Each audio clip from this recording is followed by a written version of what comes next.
6-4 in the conference. Then Uniontown 8-8 overall, 5-5 in conference play. The final playoff qualifier. Both West Mifflin and Chartiers Valley have been among the top teams in the WPIAL and 4A all season. They tied in the Section 3 4A standings. Both teams finished at 9-1. Elizabeth Ford and Thomas Jefferson also qualified for the playoffs. Warriors 5-5 in the conference, 7-9 overall. The Jags 4-6 in conference play, 8-11 overall.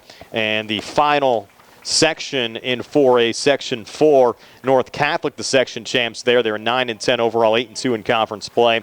Indiana, who actually played Laurel Highlands earlier on this year, finished at 13-7 overall, 7-3 in the conference. At Kiski and Hampton tying for third place in the conference. Both teams getting in, and both teams 6-4 in conference play.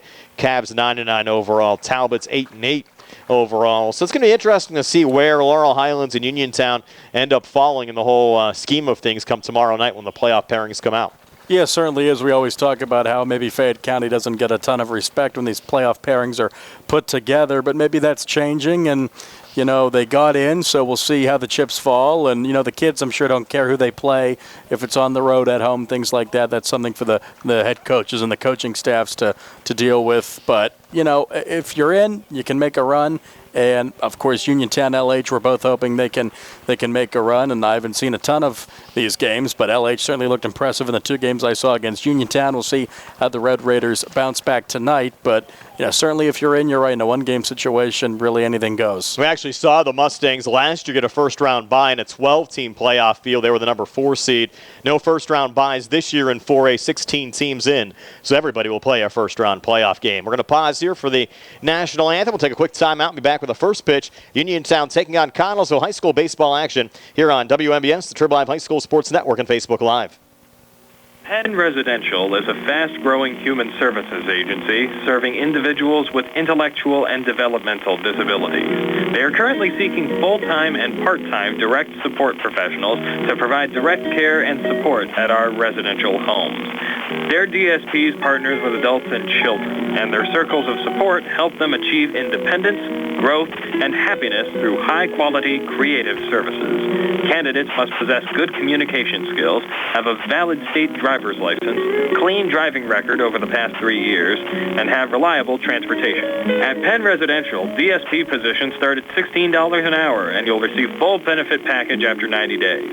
Penn Residential is a licensed and qualified provider under Pennsylvania's DPW's Office of Developmental Programs. Our homes serve residents in Fayette, Washington, and Westmoreland counties in southwestern Pennsylvania. For more information about current career opportunities, visit PennResidentialInc.com/careers. Penn Residential Inc. is an equal opportunity employer. UPMC Centers for Rehab Services on Wayland Smith Drive offers cutting-edge physical therapy. Jim Burns and his staff are residents of the community, treating sports injuries, neurological conditions, back pain, sprains and strains, joint replacements, hand injuries, and other conditions. They treat you efficiently and safely by taking all necessary precautions while disinfecting the clinic regularly. All insurance accepted. Experienced therapists.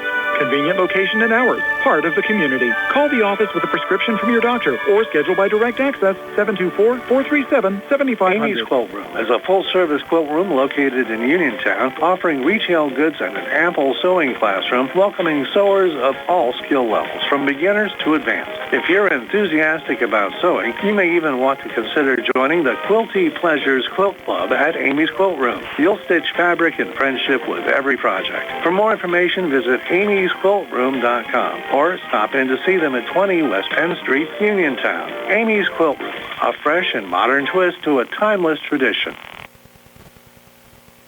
Back here at Bailey Park, just about set to go. The Connellsville Falcons and the Uniontown Red Raiders. The Red Raiders and the home whites, maroon numbers. They're dug out off here on the near side. And the Connellsville Falcons, Nick, a little potpourri as far as their jerseys are concerned. You got a little dark blue, you have a little light blue, you have a little gray, you have the white pants. It's a color explosion, Yes, Brian. It is color explosion. Potpourri's probably better, but I like color explosion. That sounds like some awful late-night TV show or something. Yes, when they certainly jump out at you. And Uniontown traditional in the white and maroon, yes. Yes. A good opportunity here for Plume, his first start of the season. We mentioned he's made seven appearances, but the first time he started a game all year for Uniontown. Well, there you go. Yeah, good test for him here against Connellsville, a team with a losing record, certainly. But, you know, it's a local game, and I'm sure they think they can get to him today, and we'll see what the young right-hander has in store as we're about ready to get underway. Beautiful night for baseball. Well, Connellsville, Nick, played in a very tough section. You look at Bethel Park, South Fayette, Peters Township, Upper St. Clair, and Trinity. It's a gauntlet. All in their conference. Yeah, it is a gauntlet. Laurel Highlands actually had a non-conference win at Upper St. Clair on Tuesday night, so impressive there for the Mustangs to get a non-conference win before the WPIAL playoffs get underway. Upper St. Clair and Trinity actually tied for 4th place, and I believe if they split the season series, they'd both get in out of Section 2 in 5A, but the Falcons one game out of that final playoff spot, so this will be it as far as the 2023 campaign is concerned for the Connellsville Falcons. Their left fielder, Case Shear, will lead things off here in the top half of the first inning. Shear batting .295 with 9 RBIs so far this season. It'll be Shear, Newmeyer, and Firestone here in the top half of the first. Mark Grimm behind home plate as our umpire, and Nick Bill Schottenheimer on the bases. Yes, I had a great talk with Mr. Schottenheimer, who, yes, is related to the late NFL head coach Marty Schottenheimer. He told me his father and his grandfather were first cousins. The grandfather of Marty Schottenheimer and Bill Schottenheimer's dad were first cousins. So there you go. That's a good little nugget over there. Glad I went down there. Yes. Good little nugget there for you. That's a great nugget, a big nugget. And here's Case Shear to lead things off here for the Falcons. The righty against the righty Graydon Plume, and Plume's first pitch a little high for ball one. And we have the brand new scoreboard out in right field. I don't think we're going to be able to get a view of it for you, though, with our camera, just because we have some of the windows that kind of block us from going too high up as far as the camera position. We can see it here from the press box. Plume coming back with a breaking ball and finding the strike zone, even up the count at 1-1. That was a good breaking ball, Brian, by Plume, and it is 1-1 to the leadoff hitter. And the first inning's huge. We'll see if he can get a 1-2-3 inning, or if Connellsville can get some base runners. Plume's 1-1, comes back with a fastball, grounded and through right between Austin Grego and Clay Dean into left field, and a leadoff single here for Case Shear, and the Falcons in business here in the top half of the first. Yeah, that ball avoided the two infielders, hit them where they aren't, as they say, and there goes the 1-2-3 inning, a leadoff single for the Falcons. Brings up Ada Newmeyer. Newmeyer, the second baseman, batting .260 with 3 RBIs so far this season for the Falcons. See how aggressive Shear is over here at first base. Plume's first pitch, fastball in for a strike to Newmeyer. We have seen Plume gain better control, Nick, as the season has progressed. That's certainly a good sign. I know Kenny Musco and the entire Uniontown coaching staff have done a nice job working with Plume, trying to get him a little more control, and it certainly has benefited him as of late. And there, just as I say that, Nick, Plume ends up plunking Newmeyer. That happens. Yes. It's best not to say anything, which is hard on radio. But yes. First and second, nobody out. And, yeah, that was the bugaboo for the Red Raiders last week in their first game, at least against the Mustangs. They hit 6 batters and hit a few more in the game Saturday, but not the start you wanted if you're Plume and the Red Raiders. Single and a hit batter for the number 3 hitter. Now Matthew Firestone coming to the plate, the first baseman, batting .339 with 13 runs batted in so far this season. First pitch in there for a strike. You actually had Firestone kind of back out a little bit. Thought I was going to clip him there on the inside, but you had Plume catching the inside corner for a strike. Absolutely, and that sun could be a factor here in the early innings as we see Tanner Uphold in left struggling with the sun with his hand up, and we'll see when we get a fly ball how that factors into the game. 0-1, fastball upstairs, evens up the count at 1-1. I know you're ready for the sun tonight, looking sharp, Nick, with your shades. Absolutely, yes. I do have a hoodie on, which is stupid of me, but when I You're still rolling in like a superstar tonight. Thank you, Brian. Well, that's high praise. I'm no Gary or Tony or Steve, but, you know, big shoes, my friend. 1-1, Plume to Firestone. This ball popped up down the third baseline into left field, moving over to the line, and making the catch there is Uphold. For the first out of the inning, runners have to retreat. Good job out there in left from Tanner Uphold to make that catch for the first out of the inning. A great job by Uphold, ranging to his right, and talked about how he was shielding his eyes from the sun. He makes that play in fair ground, and just like that, Plume has his much-needed first out to bring up the big DH, Jake Lee. And Lee batting .340, he's homered twice and driven in 15 runs so far this season for the Falcons. Again, comes to the plate here with Shear on second, Newmeyer on first, and 1 out here in the top half of the first inning. Reminds me of Matt Stairs. I know you're a big Major League Baseball fan, Brian, and a right-handed Matt Stairs. Fastball high, well upstairs that time, 1-0 to Jake Lee. Stairs always said his only object when he went up there was to swing the bat as hard as he could and hit the ball as far as he could. So he wasn't a single hitter, and I don't think Mr. Lee is either. Still a pretty good average, though, a 340 entering this game. Yeah. Plume's 1-0 here to Lee. Fastball low, good block there from Jack White. And White kind of in a tough spot here as well with 2 runners on and 1 out here in the inning. Can't let one slip by him. No, and it was a good stop by White, who had to take a lot of pitches out of the dirt in the games against the Mustangs last week. And Plume's ready for his offering. 2-0 count, comes back with a breaking ball. Good pitch for a strike. Takes the count to 2-1. His breaking stuff's working early and tries to get out of this jam. And the Red Raiders will find out who they will be taking on in the first round of the WPIAL playoffs tomorrow when the WPIAL playoff pairings come out. Games could start as early as Monday, depending on the classification. 2-1 here. Big time cut from Lee. Hopped away from White. Runners will advance. And Shearer gets down to third and Newmeyer into second. So now 2 in scoring position, but an even 2-2 count now on the hitter Jake Lee. This is what Lee lives for here. Second and third, 1 out. He's ready to go here. 2 in scoring position for the cleanup hitting DH. And he's driven in 15 so far this season. Opportunity to add to it here on the Falcons' final regular season game. 2-2 pitch, fouled off. Might have been a little high, but Lee stays alive.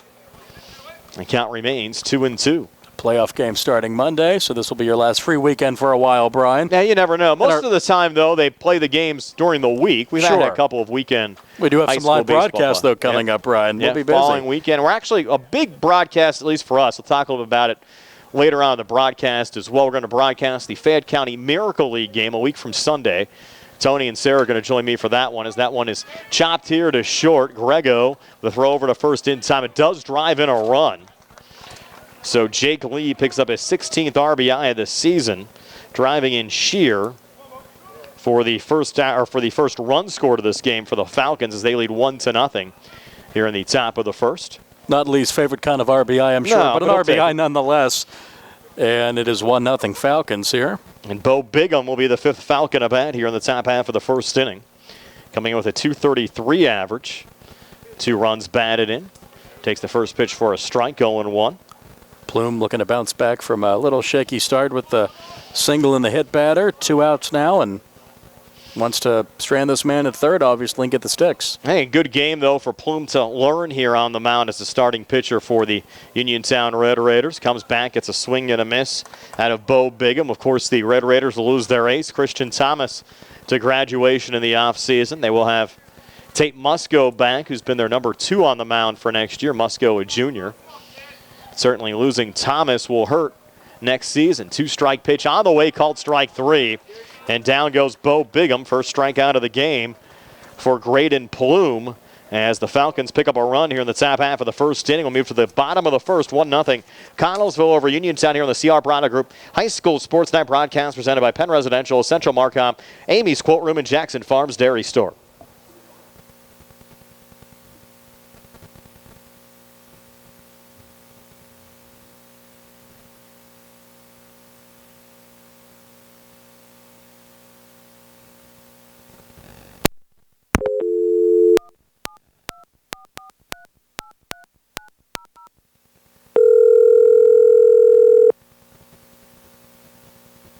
Naming, logo design, website development, or how to effectively use social media, contact Dana at Central Marcom. Dana's experience spans 18 years and includes working with local businesses as well as national and international brands on various types of marketing projects. Learn more about Central Marcom's capabilities and view their portfolio at centralmarcom.com. That's ESSENTIALMARCOM.com or email Dana at centralmarcom.com. Bad hair day? Bad day at the office?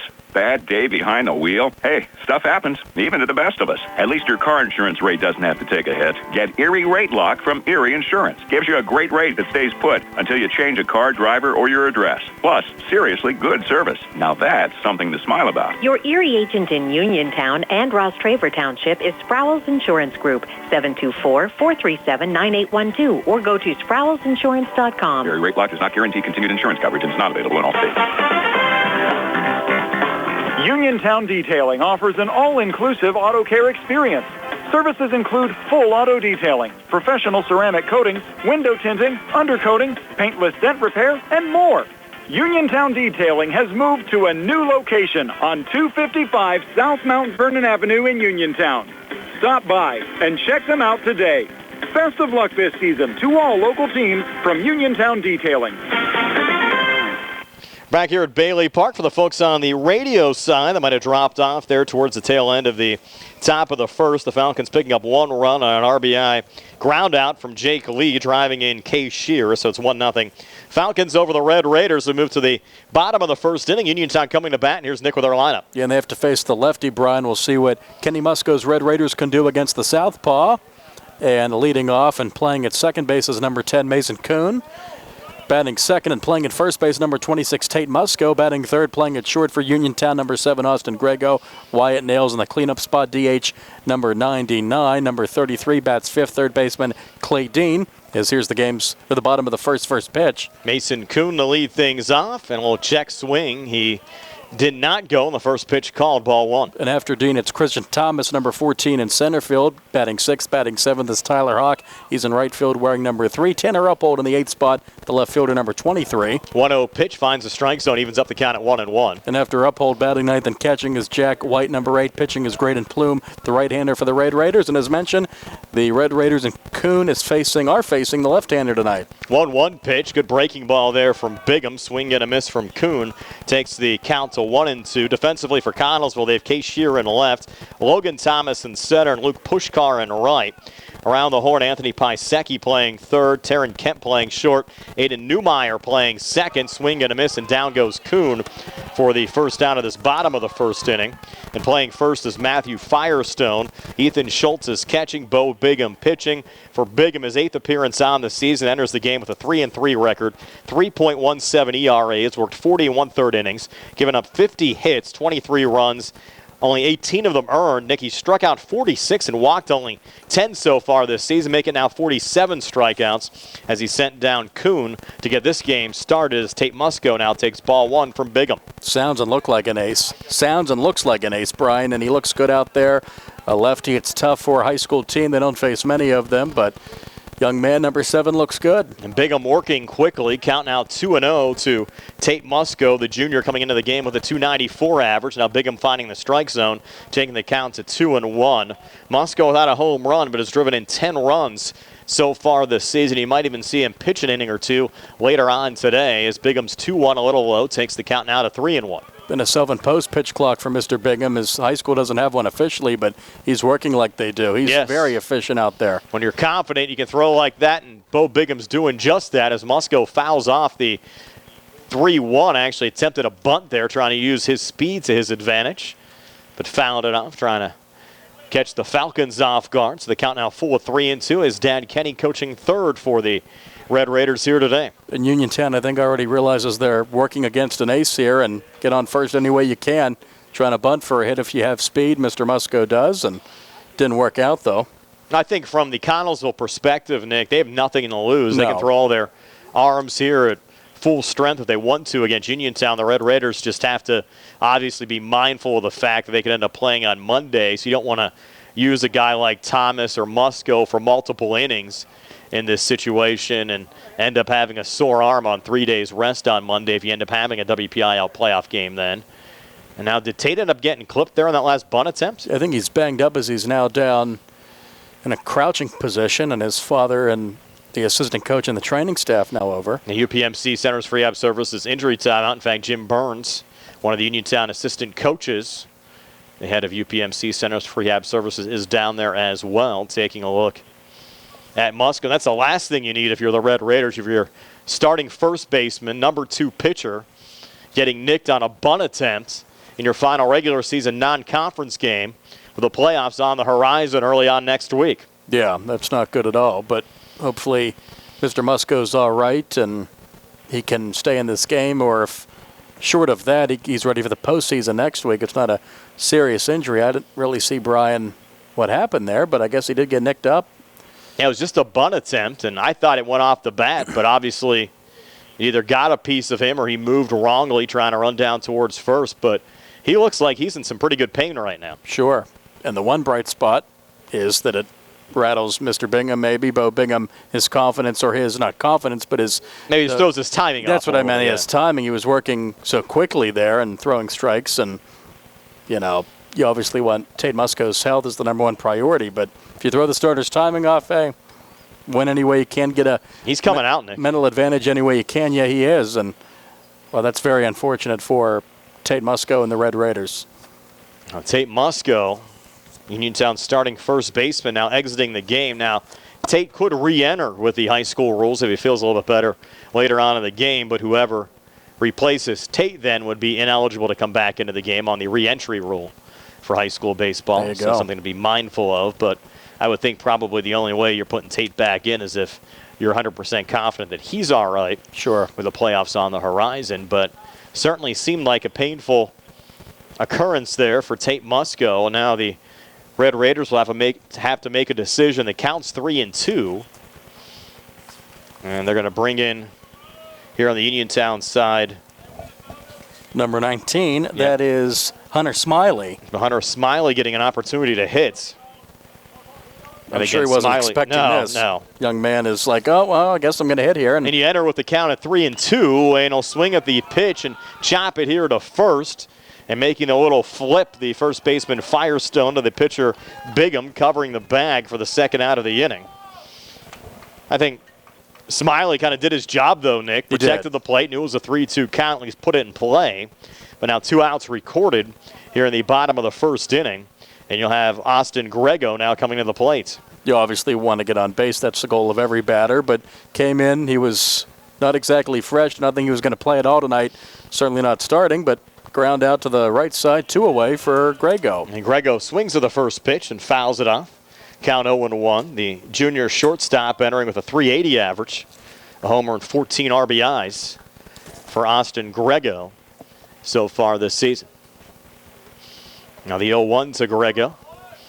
And therefore a strike, 0-2. Now, Nick, how do you refer to? You're a big baseball guy. When I was doing a playoff game last year, Lanny Fratteri was behind me doing the next game and told me I was saying, the pressure you were under. He told me it should not be called RBIs. It should be RBI. Technically, yes. There's no such thing as a run batted ins, but I've heard prominent baseball announcers say RBIs. I just know you're a big-time baseball aficionado, much more than myself. So I am. I think Vince Scully, the late, great Mr. Scully, referred to it as well as RBI, but they're not POW, yes. Prisoner of war. So, yeah, not to equate that to baseball. But 0-2, just off the plate there to Grego, takes it to 1-2. I've heard both. I've heard great announcers say RBIs, and I figure if I was wrong, you would be the person to correct me.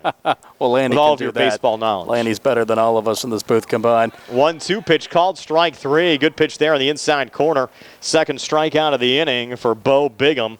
Red Raiders retired in order here in the bottom of the first. We'll go to the second with Connellsville leading Uniontown 1-0 here on the CR Parada Group High School Sports Night broadcast presented by Penn Residential, Essential Marcom, Amy's Quilt Room, and Jackson Farms Dairy Store. Going on now at CR for Chevrolet. Our customers can save up to $10,000 on a new Silverado with special financing and employee pricing. Chevrolet, find new roads. Offer is valid with purchases of 2022 and 2023 Silverado 1500 Crew Cab with 2.7-liter engine. Includes Chevrolet loyalty. Must have a 2009 Chevrolet passenger car or truck in the same household. Up to $10,000 off approved credit through GM Financial. Residency restrictions apply. While supplies last. Call dealer for all of the details at 724-929-8000. Sale ends May 31st, 2023. Penn Residential is a human services agency providing around-the-clock services and supports for individuals with intellectual and developmental disabilities. Their residential homes are located in local communities to offer residents quality care while also encouraging autonomy. They're a fast-growing company offering rewarding employment opportunities to direct support professionals interested in making positive impacts in the lives of others. The SP positions start at $16 an hour and will receive a full benefit package after 90 days. For more information about current career opportunities, visit PennResidentialInc.com/careers. Attorneys from all over the state and nation advertise in southwestern Pennsylvania for personal injury and workers' comp cases. But most of them send their assistants to do the legwork. You might not even meet your attorney until your first hearing. We're local attorneys, Davis & Davis. We meet directly with our clients, including free consultation, and there are no fees until you receive money on your case. If you've been injured, call Davis & Davis, representing you and your neighbors yesterday, today, and tomorrow. Phone 724-437-2799. Top of the second inning as we're back for high school baseball. It's 1-0 Connellsville leading Uniontown. And Logan Thomas leads off, the center fielder. Number 1 for the Falcons against the Red Raiders right-hander Graydon Plume. Nick, how about this little nugget? Both center fielders named Thomas tonight. How about that? Christian on the Uniontown side and Logan for Connellsville. I like that. Nice little quirk. That one misses for ball 1. Logan coming in with a 178 average. 8 runs driven in so far this season for the Falcons center fielder. Great to have that scoreboard out in right field, Brian. It's like we're doing a major league game. I don't know what the count is. As that one misses up and in for ball 2. Makes it a little bit easier for us. Absolutely. Don't have to pay as much attention as we did when there was no scoreboard, right? Oh, we're always into the game. Plume looking in as he comes set, working with his battery mate Jack White. Again, Tate Musco for now out of the game for the Red Raiders, getting banged up on an attempted bunt last inning as that one misses 3-0 to Thomas. See how the Red Raiders fare now without their number 2 hitting first baseman Hunter Smiley came in as Plume's 3-0 is a fastball in for a strike. Taking all the way was Logan Thomas, and it's 3-1. It certainly changes things defensively a little bit as well. When Musco's not pitching, he's your everyday first baseman, and now you have to pull Smiley over there. So an opportunity for Smiley playing a little defense over at first base. Absolutely. This one's in the air to center, and that's going to drop into right center as Christian Thomas looked like he was going to make that one easily, but it drops in, and the throw comes into the cutoff man and into second with a leadoff double. It's Thomas. Well, I think the sun certainly affected that. Thomas stood still. He did. And it looked like the ball was maybe coming at him the way he was moving, and the ball actually dropped between Thomas and center and Tyler Hawk in right. It ends up being a leadoff double to start the top of the second inning for Logan Thomas and the Connellsville Falcons. Yes, Thomas's fly ball jumps in front of Thomas, and there you go. It's a leadoff double to right center field. Runner at second, nobody out. 1-0 Connellsville as they lead and bat in the second, and this one misses to Anthony Piasecki, who bats seventh and plays at third. Right-hand batter. Piasecki coming in with a 231 average and 7 runs driven in so far this season. So a good start for the Falcons. You're right, no pressure on them as they had a run in the first on a hit and a hit batter. Stranded one, and now runner at second, nobody out. Off speed is in for a strike now. 1-1 to Piasecki. See if the bottom half of the Falcons lineup can get to Plume. Interesting to see how long Plume works in this game. Again, Kenny Musco told us basically a bullpen game, but he'd give Plume an opportunity to start the game with a couple of innings. That's a fastball and it misses in 2-1. Now, obviously, you might have lost one of your pitching options today in Tate Musco if they wanted to give him an inning or two to get ready for the playoffs next week. Well, that's not going to happen with Tate getting dinged up in that bottom half of the first inning. Yeah, certainly changes the strategy for Coach Musco, and for it to happen in the first inning now, it's a major issue instead of happening later in the ball game. Have to deal with that all game. That's a strike call to Piasecki. It's 2-2 now to the third baseman. Has a runner out in scoring position for him. Hitter 6, 7, and 8 batting to start this inning for Connellsville. Plume comes set, gets the sign from White, checking on the runner off of second, Logan Thomas. Grego right behind him at short, and stepping off is Plume. Actually, Piasecki called time. Yeah, exactly. Piasecki calls time, and Thomas steps off. Now he's ready to go with a 2-2 offering. Comes set, the right-hander kicks and delivers. That one in the dirt goes to the left of White. Heading down for third is Logan Thomas. He slides on his stomach. Throw down to Dean at third, not in time. Runner at third, nobody out for the Falcons. I just got away from White a little bit there, and the speedy Logan Thomas getting down to third base. Now he's set. Again, the Falcons scoring a run in the top of the first inning as Jake Lee drove in Case Shear. The game's only run so far. That's what happens when you get your leadoff runner on, as Connellsville has in both innings. It's easy to get those runners home. Instead of doing all your magic with 2 outs, as swinging and missing is Piasecki. Second strikeout for Plume, 1 away with a runner at third. Certainly the Red Raiders needing that.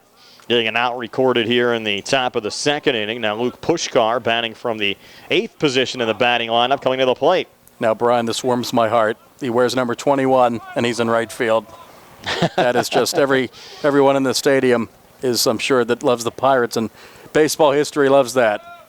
He's batted pretty well this season, Nick, from the 8th position, batting .385. I don't think Clemente ever hit 8th, but no, you never know. 3 runs driven in, maybe very early on in his career. Maybe, the grade one. Fastball check, swingy did go, says home plate umpire Mark Grant. Did not need any help from the descendant of Marty Schottenheimer. I would tell you the story of my wife and I when we first started dating. Again, she wasn't originally from Pittsburgh. First time she ever went to a Pirate game. I get to the rest of the story after this pitch. This one swing and a miss, and it's 1-2. And we're walking across the Roberto Clemente Bridge, and she said, "Who's Roberto Clemente?" Oh, boy. Yeah, it's an oh, boy. Now, were you married at the time? No, we just started dating. And you decided to marry this woman? Yes. Well, let's just get back to the game. She knows who Clemente is now. Well, I would hope so. Yeah. Not sure what to say to that. Is swinging and missing for the second strikeout of the inning, and second out of the inning is Pushkar. But God love her, you got her a book, and she read about him, and I'm sure she's a big fan. Hopefully I don't get locked out of the house going home. Yeah. Hey, we can't know everything.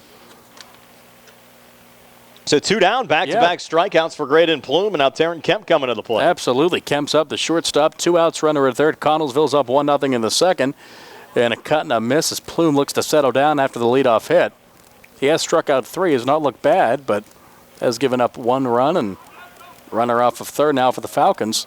But again, Nick, just going back and watching Plume last year develop into this year, the control is so much better than it was even a season ago, and it's great to see that development from Plume. Fastball swing and a miss again, and 2 strikes now on Kemp. And Kemp entered the game with just a 167 average, looking for his first run batted in so far this season. He'd love to get it here. 2-out situation in the second inning. Falcons up 1-0. They have a run on 2 hits, and the offering is going to miss low and in for ball 1. Now, if the Red Raiders get out of this, Nick, with no damage being done, considering the fact that Logan Thomas picked up a double to start the inning, then stole third, I think you'd certainly take it. 2 strikeouts in a row already for Plume, trying to make it 3 in a row here. Yeah, could strike out the side and leave that leadoff double at third, and that one gets away from White. Breaking for home is Kemp, and he's going to slide in, heading down to first, and out at first. Wow. I don't know about that. Yeah, I don't know about that. Do we have replay? We do not, but out at first, so Kemp's retired. And that run does not count. It does not. So that's the 3rd out. Kemp is down, and the runner Thomas is stranded, so no runs on a hit, a man left. And let's move now to the bottom of the second. Connellsville still in front, though, 1-0 over Uniontown. As again, that run does not count. The Falcons still up 1-0. No, the Red Raiders come to bat. See our Parado Group High School Sports Night on WMBS, Facebook Live, and the Trib Live High School Sports Network. UPMC Centers for Rehab Services on Wayland Smith Drive offers cutting-edge physical therapy. Jim Burns and his staff are residents of the community, treating sports injuries, neurological conditions, back pain, sprains and strains, joint replacements, hand injuries, and other conditions. They treat you efficiently and safely by taking all necessary precautions while disinfecting the clinic regularly. All insurance accepted. Experienced therapists. Convenient location and hours. Part of the community. Call the office with a prescription from your doctor or schedule by direct access 724-437-7500. Looking for the highest quality products at the lowest prices? Shop and save on Walnut Hill in Uniontown has the widest selection of brands and the freshest offerings around. They specialize in your family's grocery needs. Save big and sign up for the Shop and Save Perks card to get money-saving benefits and discounts on gas. Shop and save. Walnut Hill Road, Uniontown, open 7 a.m. to 10 p.m. every day. Working hard to offer you the best at Shop and Save because it's the just right thing to do. Did you know that you have a choice for your physical therapy provider? NovaCare Rehabilitation offers same-day appointments, and oftentimes you don't need a prescription from your doctor to see us. We will make sure that you are treated as an individual and will work directly one-on-one with you to help achieve your goals. You have tried the rest. Now try the best. NovaCare, Delaware Avenue in Uniontown. Phone 724-437-0556 to schedule your appointment today. And we're back here. Beautiful night for baseballs. We go to the bottom of the second. Connellsville leading Uniontown 1-0. And the Falcons thought they had a run as Kemp struck out. Ball got away from Jack White on the pitch from Graydon Plume. And they were able to get the 2-3 put out there to complete the out. And strand Logan Thomas at third. After the Falcons got a run in the first, the Red Raiders were sat down Brian 1-2-3 in the first. And Wyatt Nails is the batter against the lefty Bo Bigham. Took the first pitch for a strike. And that one misses 1-1 of the cleanup hitting DH number 99. It's 4, 5, and 6 for the Red Raiders looking for their first base runner and hit. The lefty kicks and delivers. That one misses low, ball 2, 2-1. And Nails just great numbers coming into this game. 431 average, 2 home runs, 20 runs driven in. Mentioned junior DH today. Great stat line as he cuts and misses there. Counts now even at 2-2. 2 strikeouts in a 1-2-3 inning in the first for the lefty Bingham, and he kicks and delivers in a swing and a miss. That one in the dirt as they try to throw it around. Schultz throws it over the head of Piasecki, but they still get the strikeout. Strikeout number 3 already for Bingham. Second swinging strikeout. 4 up, 4 down, and 1 away, and the batter now is third baseman Clay Dean, number 33, hitting in the 5th spot, right-hand batter. And Dean, like Nails, pretty good numbers, Nick. 304 average, a homer, had it here at Bailey Park. 11 runs driven in, third baseman for the Red Raiders. First offering to Dean, swings and misses at the fastball 0-1, and Bingham with a 1-run lead here, mowing him down in the second. See how many base runners the Red Raiders get tonight at this rate. So that one's low for a ball, 1-1. You just look at the strikeouts to walks ratio for Bingham coming in. We mentioned 46-10, now 49-10. After 3 strikeouts early on in this game, Red Raiders haven't had a base runner yet. Looking for his 50th strikeout of the season here, but just wants to get outs any way he can and want to end the season on a high note. 2-1 now as he steps off, and now we're ready to go on the rubber. The southpaw kicks and delivers, and fouling that one off to the backstop is Dean Thomas, is on deck, the number 6 batter for the Red Raiders. 2 balls and 2 strikes. No wind at all, just a gorgeous night. We're in the 70s, just after 7. Lights are on here on the second Thursday in May, and a swing and a miss.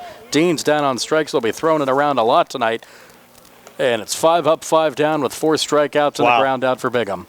50 strikeouts on the year for the lefty. Yeah, the only time the Red Raiders put a ball in play was Smiley, who came in to replace Musco. Remember, that was on a 3-2 pitch. Actually grounded off to first. The play was made there from Firestone on a little flip off to Bingham. Yeah, 1-0 could be all we need tonight, and Bingham looking like Mitch Keller did the other night for the Bucks. Pirates have lost 9 of their last 10. The one they won was Monday. Keller was masterful in a less than 2-hour game, Brian. Yeah, I think it's an hour and 56 minutes. Can't beat that. And the way Bingham's working, you like this, Nick. Very confident, just steps up right to the mound and gets the sign and is set to go. Right now, he's just waiting for Christian Thomas. And if he could have started every game, maybe the Falcons have a better record. I do not see them all this year, but just looking at the numbers, you know, I'm sure they have talent out there, but certainly not the record they wanted here at the end of the year. But young man's working well. Now it's a 1-2 count to Thomas. I think a lot just has to do with the strength of that conference they played in this year. Sure, absolutely. Swing and a miss. My goodness, Thomas is down on strikes. No runs, no hits, no errors, none left. 3 strikeouts in the inning. 5 in the game for Bingham, and that's the second inning. Let's go to the third here at Bailey as Connellsville leads Uniontown 1-0. High school baseball on the C.R. Parada Group High School Sports Night on WMBS, Facebook Live, and the Trib Live High School Sports Network. Amy's Quilt Room is a full-service quilt room located in Uniontown, offering retail goods and an ample sewing classroom, welcoming sewers of all skill levels, from beginners to advanced. If you're enthusiastic about sewing, you may even want to consider joining the Quilty Pleasures Quilt Club at Amy's Quilt Room. You'll stitch fabric in friendship with every project. For more information, visit amysquiltroom.com or stop in to see them at 20 West Penn Street, Uniontown. Amy's Quilt Room, a fresh and modern twist to a timeless tradition. I'm attorney Bill Martin, partner at Radcliffe Law. I have experience in workplace accident cases for nearly 15 years. If you've been hurt at work and are trying to navigate a workers' compensation claim, are you being treated unfairly by your employer? When you're hurt at work, your employer's main goal is to get you back to work, but you may not be physically ready to do that. If you find yourself in a similar situation, call us at Radcliffe Law, 724-439-3939. We'll meet with you at no cost. Radcliffe Law, making the law personal. Good times and good food. It's all at Potter's Bar and Grill on Morgantown Street in Uniontown, family owned and operated. Potter's has been a staple in the Uniontown community since 1950. So get out of the house and make your next night out at Potter's Bar and Grill on Morgantown Street in Uniontown. Call them up at 724-438-9835. That's 724-438-9835. Or visit Potter's on Facebook. We'll see you at Potter's. Back here at Bailey Park, moving to the top of the third. Still a 1-0 lead for the Connellsville Falcons over the Uniontown Red Raiders. Top of the order due up here for the Falcons in the top of the third. Shear, Newmeyer, and Firestone facing Graydon Plume, who starts his third inning of work and misses with a first pitch that actually bounced off the plate to Case Shear, who singled to left field and scored Connellsville's lone run back in the top of the first inning. Yeah, Brian Plume has just given up 2 hits, but the way Bingham's pitching, you know, the young man might get the loss here at 1-0. He's got to put up zeros here to match the Connellsville lefty, and now it's the second time through the order. Sure, with the single, as you mentioned. Let's see if the Red Raiders can get the bats going, though, too, Nick. Still pretty early on. Yeah. Here in the top of the third, 1-0 pitch here. Fastball, swing and a miss from Shear. Evens up the count at 1-1. It's a hearty swing there from the leadoff hitter. And you had a real long Uniontown Laurel Highlands game here at Bailey on Friday night. Absolutely. A game LH won 11-3, and then Laurel Highlands beat Uniontown at Landman Field 8-2. Plume finds the strike zone again. Takes the count to 1-2. Funny thing about Friday's game, the scheduled start was around 7 o'clock. Umpires didn't show up. I don't think you actually got things started until, 7:30, 7:45. And the game ended close to 11 o'clock. It was a marathon evening here at Bailey. 1-2 pitch to Shear again. A little low. White on the block. Count even at 2-2. Great block by White. Now the home plate umpire, Mark Gran, will buy him some time and wipe off home plate. I think he maybe got nicked up there. You mentioned Bill Schottenheimer being related to Marty Schottenheimer. No surprise, though, there, Nick, with Marty originally being from Western Pennsylvania. That's right. And had a great career as the head coach of the Chiefs and Chargers, I believe. And Browns, too. The Browns, that's right. I'm sure if Marty would have had Mahomes when he was in Kansas City, he would have won a Super Bowl. He was the head coach, I think, when they had Bernie Kosar on those late 80s teams. Remember the fumble from Ernest Biner? That's right. The 89 AFC Championship against the – actually, I think it happened twice. You had the drive game against the Denver Broncos? There was two years in a row they lost. One of the Biner fumble, and then I think – there was another Elway drive game, and they went down twice in the AFC Championship game. John Elway's one of the best. Yeah, count now 3-2. Here to Case Shear. With Graydon Plume pitching, and the Falcons leading the Red Raiders by a score of 1-0. Plume likes to work from the stretch, even with no one on base. 3-2 pitch on the way here. Chop to second. Mason Kuhn is there. A little flip off to Hunter Smiley. Stays on the bag as Shear retired 4-3. For the first out of this top of the third. First time tonight that Connellsville has not had their leadoff runner reach. Single in the first, a double in the second, and a ground out, though, to start. The third brings up Newmeyer. And Brian Morozak with you alongside Nick Barczyk, Sarah Camp behind the camera. Billy Dice manning our score hub tonight. His son Manny's up in the press box with us as well this evening. And Bill Madden back inside our WVU Medicine Uniontown Hospital studios. And Newmeyer, who's hit by a pitch last time up, takes the first pitch here from Plume for strike one. I think Manny wants our job, Brian, and who can blame him? He's big into cameras. He has his own YouTube channel. Is that right? Yes. Oh, my goodness. Yes. Is he an influencer? I don't know. We'll talk to Billy and Manny maybe in between innings and find out how many subscribers he has. That one a little inside to Aiden Newmeyer. Evens up the count at 1-1. I think it's his channel is Manny Makes Movies. Oh, beautiful. So you might want to look that alliterative, up. Yeah. Maybe he can get a couple more subscribers from the folks. He's the next Scorsese. Yes, watching our broadcast. 1-1 on the way. A little high and inside. Of course, influenced by his dad, Bill Dice, our videographer. Very talented man. Manny wants to follow in his footsteps. And Sarah doing a great job with the camera tonight. Great crew here at WMBS. She hasn't missed half the game like I do when I man it. 2-1 on the way, and that one missing as well to take the count to 3-1 to Aiden Newmeyer. It's certainly nice. Now we have the press box here at Bailey Park, the scoreboard out in right field. It's great to see all the improvements the city of Uniontown has made to the facilities here. Of course, have to thank the mayor, Bill Girk, and Mookie John put in a lot of time as well down here. Joe Walkos does a nice job manning the field, and all the other folks from the city who've made all of this possible, along with the Uniontown baseball boosters and head coach Kenny Muska. It is a great setup down here, and the view is beautiful as well with the mountains. My goodness. 3-1 pitch called strike. Ooh. Evens things up at 3-2. Aiden Newmeyer didn't like it. And busy in the city tonight. You have bingo down at the Uniontown VFW Social Hall. I know we had trouble. I heard that on radio bingo this morning. Yes, yes. Bingos are busy on Thursdays in Uniontown. Sure. Now the payoff pitch on the way, and that's a called strike 3. Woo. So Graydon Plume picks up his 5th strikeout of the game, Nick, and he's actually struck out 4 of the last 5 batters he's faced. Yep. Kind of getting into a groove here on the Uniontown side, and Coach Kenny might want to ride Plume a few more innings here today if he continues to pitch the way he has so far now with Matthew Firestone coming to the plate. The pitcher's duel tonight, Plume with the strikeout. 2 outs, nobody on, but now facing the number 3 hitter. That one misses. Yep. First pitch to Firestone misses low. Firestone flew out to left fielder Tanner Uphold. Last time up in his first at-bat, Tanner, Red Raiders senior, playing his final regular season game here at Bailey Park tonight as well. Uphold had to go a long way to get that one near the foul line, but made the catch. Sun not as much of a factor as it was about a half hour ago. 1-0 pitch finds the strike zone, evens up the count at 1-1 against Sunset, scheduled for 8:28 tonight. Oh, that's official. At Bailey Park. Count now 1-1.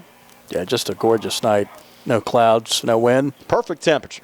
Blue sky, perfect temperatures. That one misses up and in. Takes the count now to 2-1. In top of the 3rd inning, Falcons batting, leading the Red Raiders 1-0. Pitchers duel so far. Red Raiders without a hit so far in this contest as well. Now the 2-1 here, Plume to Firestone. Breaking ball called strike. Evens up the count at 2-2. And Plume's done a nice job mixing in that breaking pitch with the fastball. The fastball's always been his strong suit throughout his career, but getting that breaking ball to find the strike zone has certainly improved his ability to be effective out on the mound. 2-2 missed low and inside, so now we're full of 3-2. That was a fastball that missed, but you're right, the breaking ball has worked for him tonight. And see what he offers here with a 3-2 count, 2 outs, nobody on, and the Falcons up 1-0 in the 3rd. And he's had more success with a breaking ball as his out pitch so far tonight. Let's see what he offers here. 3-2 to Firestone. No, comes back with a heat, missed low, and that's a 2-out walk issued from Plume to Firestone. First time Firestone's on base in this game. And the Falcons have a base runner here with 2 outs in the top of the 3rd. Their cleanup hitter, Jake Lee, coming to the plate. Lee picked up Connellsville's lone RBI of the game. Ended up as a 6-3 ground out. Now 16 RBIs for Jake Lee on the season. Drove in Case Shear and now has Matthew Firestone on base. And watch for Firestone to maybe get the legs a-churning here on the base paths, trying to get in a scoring position as Lee swings and misses with the first pitch there from Plume. Yeah, fastball there, and Lee swung right through it. And again, Lee has a runner on, not in scoring position, but a runner at first with 2 out. I'll throw back to the bag, and back safely there is Lee. And you wonder with the speed of that fastball from Firestone if that might make, or the speed of the fastball from Plume, if that might make Firestone a little hesitant to try to steal here. Not going Next here. Pitch on the way, another fastball inside. Evens up the count now at 1-1 from Plume to Lee. Smiley holding on Firestone at first. Smiley in for the injured Tate Musco, and see what they decide to do in the base paths up 1 with 2 out. Now Plume steps off. Count remains even at 1-1. Again, we'll have high school baseball playoff action for you next week. We'll post over the weekend on our WMBS Facebook page and let you know on the air as well what our playoff matchups will be. 1-1 on the way. Another breaking ball missed to Lee to take the count to 2-1. Be ideal for us, Nick, if we can get Uniontown and Laurel Highlands at the same venue. Oh, if only. And I'm sure the WPIAL, when they meet to make these pairings, think about us and all the local radio stations. We actually did a doubleheader last year, W&J. Remember, Connellsville and California played on Election Day back-to-back. That's right. 2 games at once. So that was a long day for you. I actually started that day. I played golf in the morning up in Apollo at Apollo Elks Golf Course. Wow. Went up, did the doubleheader, then I worked election night coverage with you. Then you slept for 4 days. No, that was back in the office like 9 o'clock Wednesday morning. I know you were. We did the Uniontown playoff game against Knock at Norwin the next day. I'm sure. So it was a busy. Better memory than I. Yeah, 2-2 on the way. Called strike 3. And that'll do it for this top half of the 3rd inning. So Plume now has mowed down 6 Falcons in this game. Still 1-0 Connellsville over Uniontown. It's moved to the bottom of the 3rd here on the C. Harper Auto Group High School Sports Night broadcast presented by Penn Residential, Central Marcom, Amy's Quilt Room, and Jackson Farms Dairy Store. Going on now at C. Harper Chevy East in New Alexandria. Our customers can save up to $10,000 on a new Silverado with special financing and employee pricing. Chevrolet, find new roads. Offer is valid with purchases of 2022 and 2023 Silverado 1500 crew cab with 2.7-liter engine. Includes Chevrolet loyalty. Must have a 2009 Chevrolet passenger car or truck in the same household. Up to $10,000 off approved credit through GM Financial. Residency restrictions apply. While supplies last. Call dealer for all other details at 724-668-2231. Sale ends May 31st, 2023. NovaCare Rehabilitation is now in Masontown. Using a personalized plan of care and one-on-one sessions, NovaCare gives you an advantage in rehabilitation. Dr. Haley Cruiser and our professional staff are certified to use industry-leading treatments, including LVST Big Therapy for Parkinson's disease, which increases mobility, improves balance, and decreases time necessary to complete tasks. These services supplement NovaCare's exceptional orthopedic, concussion, and vestibular dysfunction resources. For more information or to schedule an appointment, call our new Masontown office on Route 21 McClellantown Road at 724-491-5220. Are you a small business owner who needs marketing help? Whether you're seeking a marketing professional to partner with on an ongoing basis or need assistance with a specific project, you'll want the expertise found at Central Marcom. Central Marcom specializes in working with clients to build brands and establish effective messaging to reach customers. Whether you're starting up or expanding your business or need guidance on naming, logo design, website development, or how to effectively use social media, contact Dana at Central Marcom. Dana's experience spans 18 years and includes working with local businesses as well as national and international brands on various types of marketing projects. Learn more about Central Marcom's capabilities and view their portfolio at centralmarcom.com. That's ESSENTIALMARCOM.com or email Dana at centralmarcom.com. Back here at Bailey Park, moving to the bottom of the third inning, still 1-0. The Connellsville Falcons leading the Uniontown Red Raiders. So far, Nick, in this game, 5 strikeouts for Bo Bigham, the Connellsville pitcher. Red Raiders looking for their first hit of the night. They'll have hitters 7, 8, and 9 coming to the plate here in the bottom of the third. Tyler Hawk, Tanner Uphold, and Jack White. And if you're just joining us, the news on the Uniontown side, not good for Tate Musco, their starting first baseman. Got nicked on a bunt attempt. First time up, had to get removed from the game. Hunter Smiley came in to replace Tate. We hope Tate's all right for the playoffs next week. Absolutely. That's the number one priority, not really for this game, but for next week. And quickly, the count 1-1 here to Tyler Hawk, who came in at the game with a .200 average, has driven in 9 runs, senior right fielder for the Uniontown Red Raiders tonight. You never know, Brian. Maybe the Red Raiders' bottom part of the order can do something. The top half to not. And Hawk's going to pop this one up.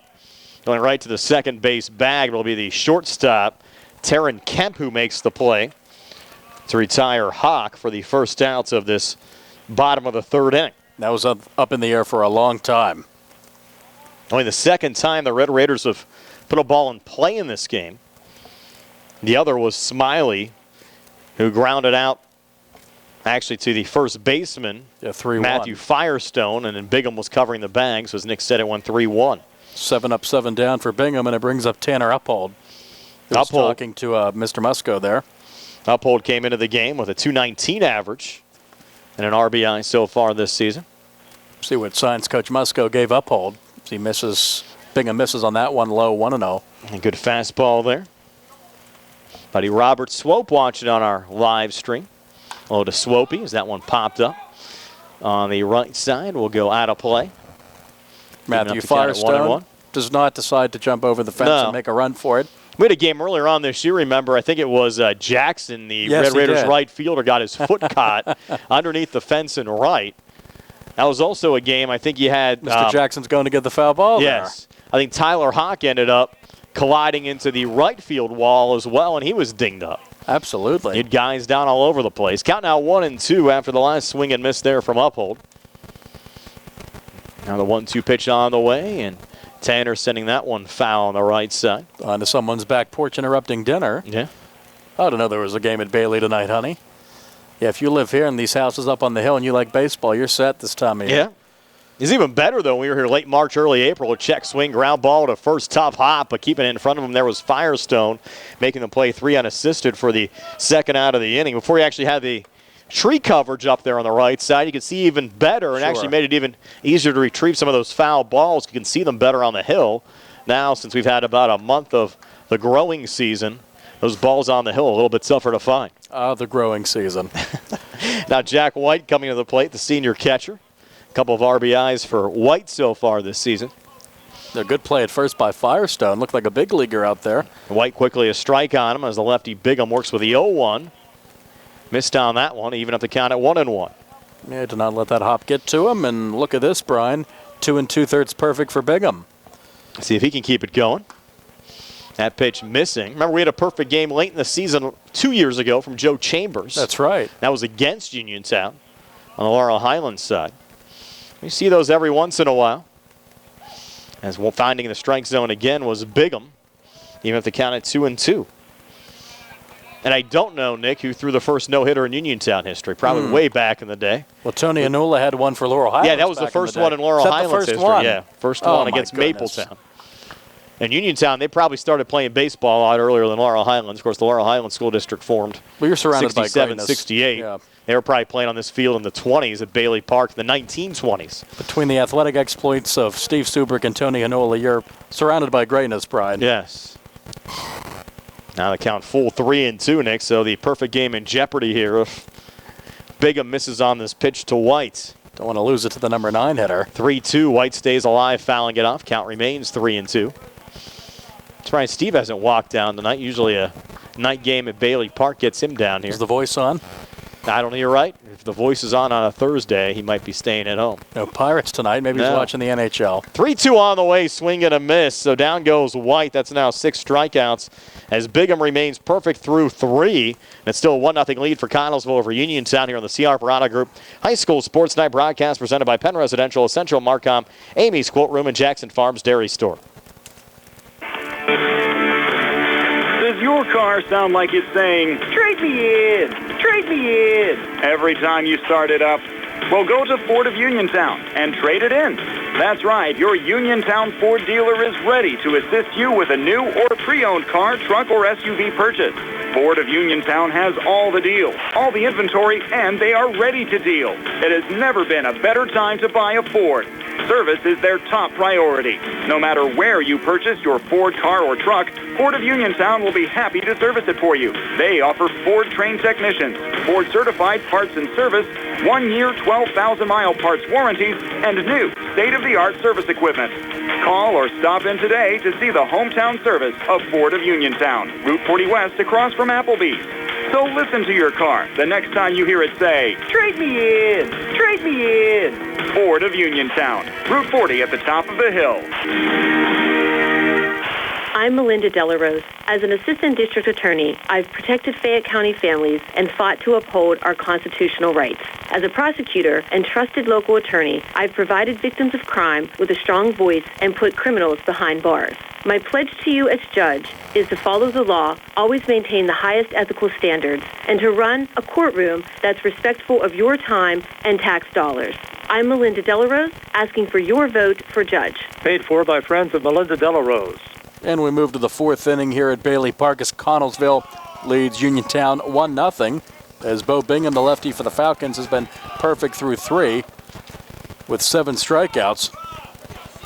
Nick, you love the history. We got one of our listeners checking in last half inning. The last Uniontown section side, they have to go back to 2000 for the Red Raiders. Of course, they had a shot this year as well, right in the mix with Greater Latrobe. Got swept there and got swept against Laurel Highlands to find themselves 4th place in the conference, but they gave it a run here in 2023. Yeah, they did, and that was Jason Solarchek's senior year. Quite the athlete. Yes. I don't know what ever happened to that guy, but I think he's doing all right. That one misses up and in for ball 1 to Bo Bingham. Looking to help his own cause tonight. He struck out looking in the first, but his mound exploits will relieve the strikeout he had, and so will that. A single to center, and the Falcons' dugout's alive with that leadoff single to right center. You haven't had much action. That's the first Connellsville hit since the top of the 2nd when Logan Thomas led off that inning with a double. He stole 3rd, and then you had Plume strike out Pisecki, Pushkar, and Kemp to end that inning. Absolutely, and now the man with that double in the 2nd is coming up center fielder Logan Thomas, who entered the game with a 178 average, throwing over is Plume, and back safely is Bingham. Smiley holding him on at first. Connellsville up 1-0 in the 4th. Runner at first, nobody out for the number 6 batter. As charging in is Dean. Yes, showing bunt. Pulls back. That one's low. Throw down by White, and sliding in safely with a stolen base is Bingham. Runner at 2nd, no out for the Falcons. Yeah, Bingham, good speed there on the base pass to get into 2nd safely. Not much White could do there. Throw is fielded by the second baseman, Mason Kuhn, on a bounce. Were you on those Uniontown baseball teams, Nick, in the 2010s? I was not. Okay. No, unfortunately, I know you played some Little League. Some baseball before high school, played a lot in middle school, and let's just say I was better at watching it than playing it, as that one misses to the backstop, and down to third is Bigham. Big smile on his face, and he's having a great night. A similar situation now to what we saw in the second inning when you had Thomas down on third with nobody out. And now Thomas at the plate with Bigham on third and nobody out. Falcons up 1-0, looking for another run. And the Falcons in a great position to get another run. Runner at third with no out. Thomas already with a double is stepping off his plume. Home plate umpire Mr. Grant grading timeout there.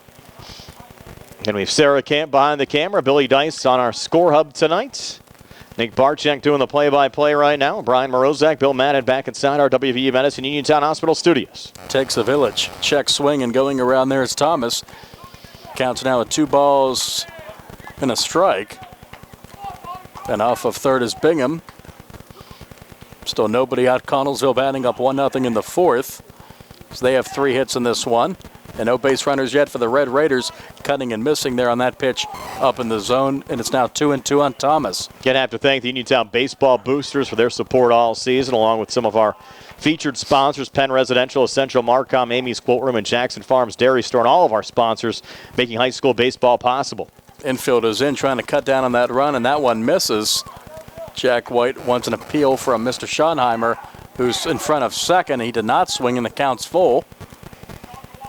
Certainly been another fun high school sports season. Laurel Highlands on the football side making the WPIAL quarters. First ever home state playoff win. Nice run for both Uniontown and Laurel Highlands as far as hoops are concerned as well. Takes the speed off of that one, swing and a miss. White goes down to first, out there, breaking for home. Throw by Smiley in the dirt, scoring standing up is Bingham. So they get the strikeout, but the run scores. Connellsville's up 2-0 in the fourth. Yeah, White in a tough spot there, Nick. He had to make the throw down to first, but he also had to figure Bingham was going to try to run home. And as soon as he fired down to Smiley, Bingham was chasing down to home and got the second run of the game, scored here for the Connellsville Falcons. So now you exchange the out for the run, but the second run across, and Connellsville now leading Uniontown 2-0. So Bingham's been perfect through 3. He scored one of his team's 2 runs after getting a single, one of the Connellsville 3 hits. And you're right, a tough spot for White. So it's a strikeout 2-3. Bingham scores. The throw by Smiley late in the dirt. Now it's 1-0 to Anthony Pisecki. The third baseman struck out swinging in the second. Plume's 1-0. Fastball in for a strike, 1-1. Pisecki came into the game with a .231 average. 7 runs driven in so far this season. Falcons could not have asked for a better start here, up 2-0, and they've yet to allow a base runner on the Red Raiders side as the right-hander delivers. Ooh. And that one gets Pisecki, the second hit batter of the night. That get him? That might have went off of his bat. Oh, might have hit his bat, so a dead ball. Pisecki is not granted first base. I thought that hit him. Did you? I mean, it was close. Obviously, we didn't have the best vantage point, but the referee pointed like it hit off of his bat, and the count now 2-1. So indeed a foul ball if that indeed hit Pisecki's bat, and the off-speed pitch is fouled off. So 2 strikes. Pisecki does not get hit by the pitch, so he doesn't get a bruise, but he also not awarded first. 1 out, nobody on, 2-2 on the number 7 hitter. 2-0 Falcons. Hard to believe, Nick. A lot of teams playing their final conference game of the season tonight. California had to make one up down at West Green. If they get a win, they tie Carmichael's for the Section 1 1A championship. Still a lot on the line tonight, and swinging and missing there is Pisecki for the second out and second strikeout of the inning for Graydon Plume. Now, has 8 strikeouts in this game, does Plume. Yes. There are actually, Nick, 8 conference games played around the WPIAL tonight. McGuffey at Waynesburg, Washington at Burgettstown, Seton LaSalle at Southside Beaver, Riverview at Jeanette, GCC hosting Sarah, California at West Green, and Fort Cherry at Jefferson Morgan. Busy slate on a Thursday as the regular season comes to an end. They're all makeup games, too. They're all makeup games. Wow. They had to get played today with a committee meeting tomorrow. Sure. Got to get those in before they meet up in Allegheny County, I presume. So that one misses 1-0. Can't wait to, always great no matter what the sport or level of sport, anything. Always great to have that bracket come out. Yeah. to see where you're headed, who you're playing. March Madness, could be the NFL, baseball, any high school, college. Love when those playoff pairings are released.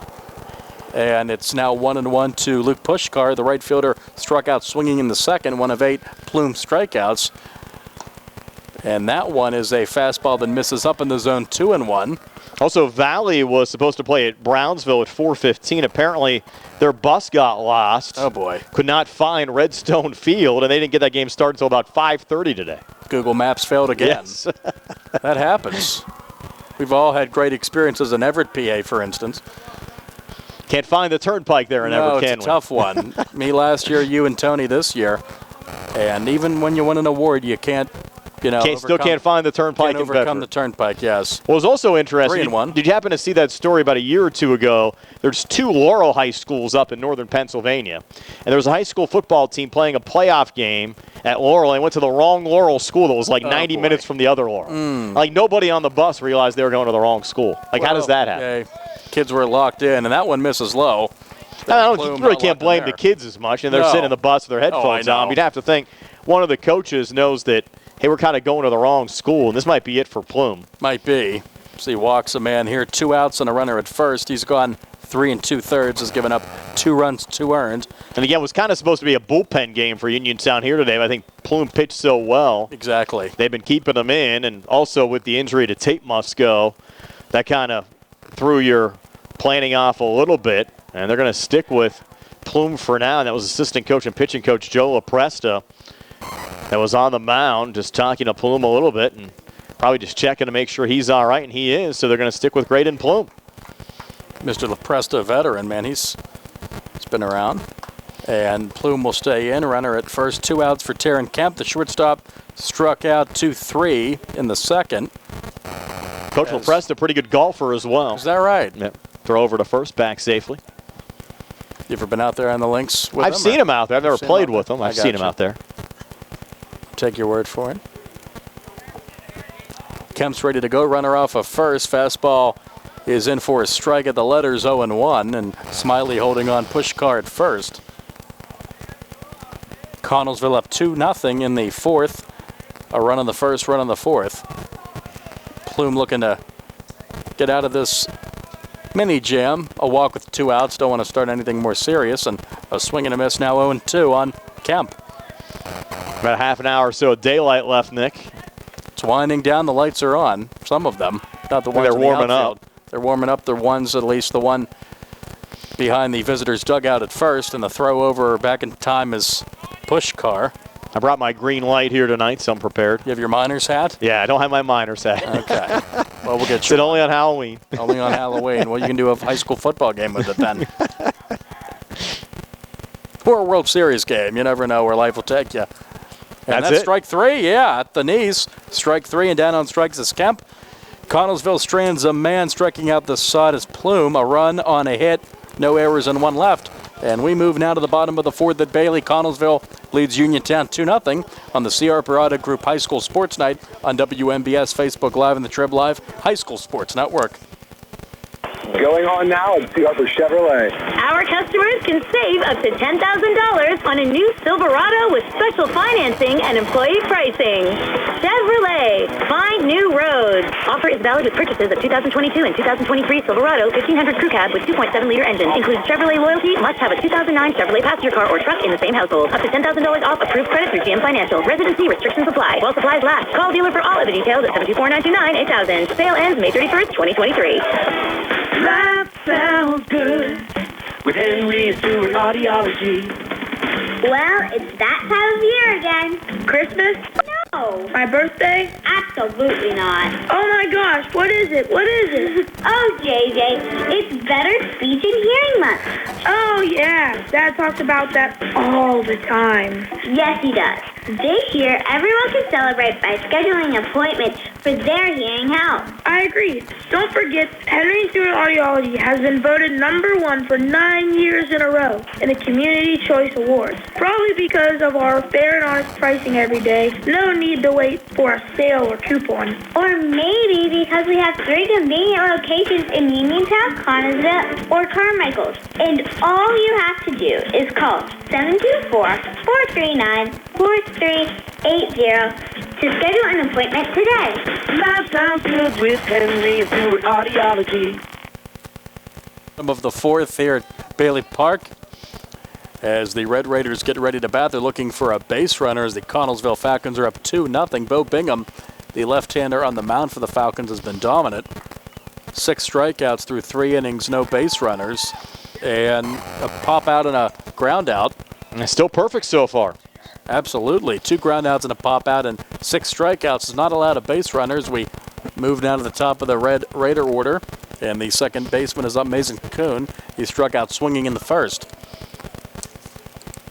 Red Raiders want to get somebody down there at first, and fastball's in for a strike, 0-1. Also have to thank Uniontown Athletic Director Harry Kaufman for all of his help all season long, whether it's football, basketball, or baseball. This one's in the air, foul ground down the right field side, and the second baseman, first baseman, and right fielder are over. That ball drops foul in the field of play, but a foul ball, 2 strikes on Kuhn. Didn't see Harry here yet tonight. No. Usually makes his way over. Doesn't miss too many Him and Soup will Uniontown be home over. games. They'll both walk over, maybe.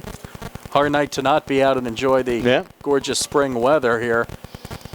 Just a gorgeous weekend. Should be great for Mother's Day. Might rain Saturday, though. And swinging and missing and down on strikes is Kuhn. That's strikeout number 7. And 3 1/3 perfect for Bingham. And 10 straight retired. And I saw some of that rain possible Saturday morning. Not making me happy. No, not at all. I'm sure you're not enthused with that. No. Work all week. All you ask for a nice Saturday and Sunday morning to play golf. And I want a nice weekend. I might drive to Camden Yards. I haven't figured out yet. Pirates and the Orioles? I doubt it. I love Camden Yards, though. Have ever been, Brian? I've been around there. I've never gone to a game at Camden Yards. I actually parked by Camden Yards when I went down to an Ohio State Navy game at Raven Stadium.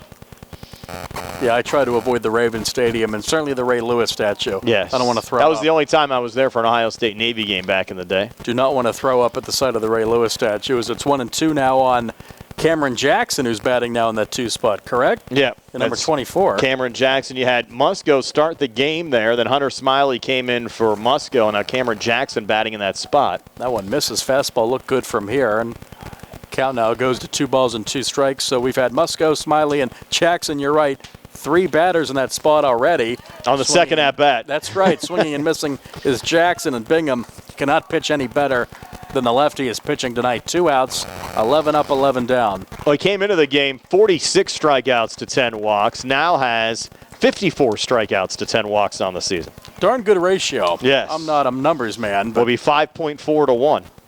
2 outs, nobody on for Grego. Came in hitting .380. He struck out looking in the first. This one's fouled off to the right. Just misses the light into the trees. Might be bouncing on Charles Street right now. Good luck if you're driving down Charles, listening to WMBS. Avoid that baseball. You can almost walk over to the games here at Bailey, Nick, from your house. I could, absolutely. And, you know, Virginia you can walk anywhere. Virginia Avenue? That's right.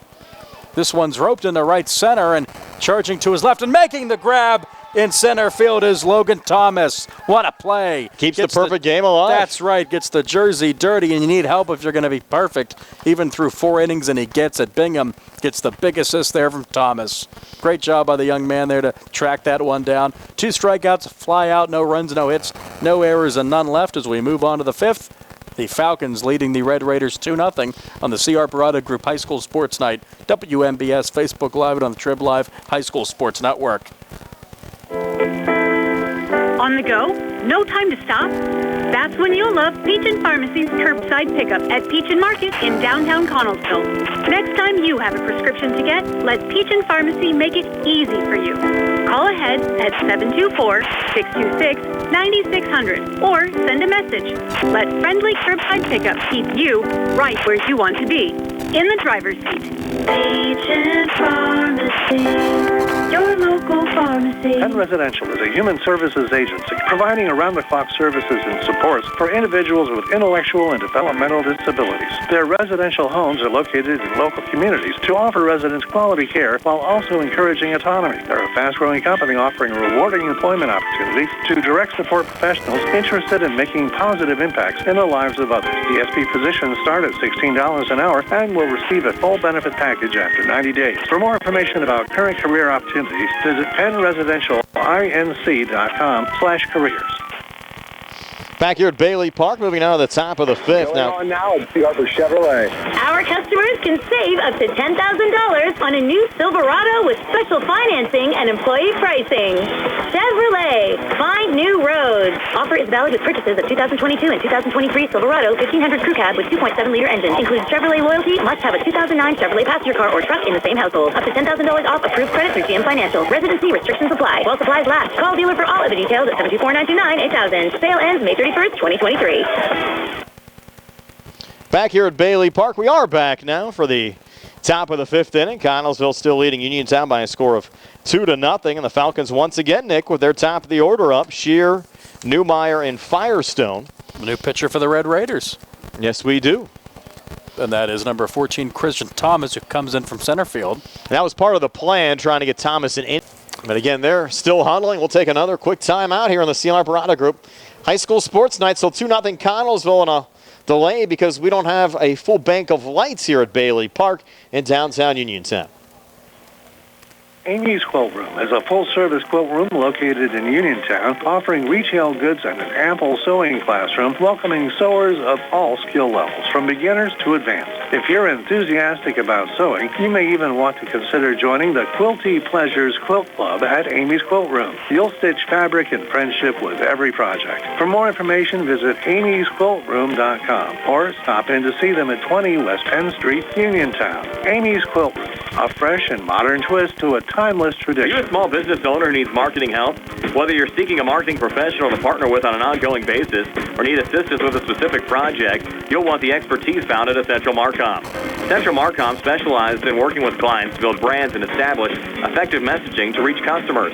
Whether you're starting up or expanding your business or need guidance on naming, logo design, website development, or how to effectively use social media, contact Dana at Central Marcom. Dana's experience spans 18 years and includes working with local businesses as well as national and international brands on various types of marketing projects.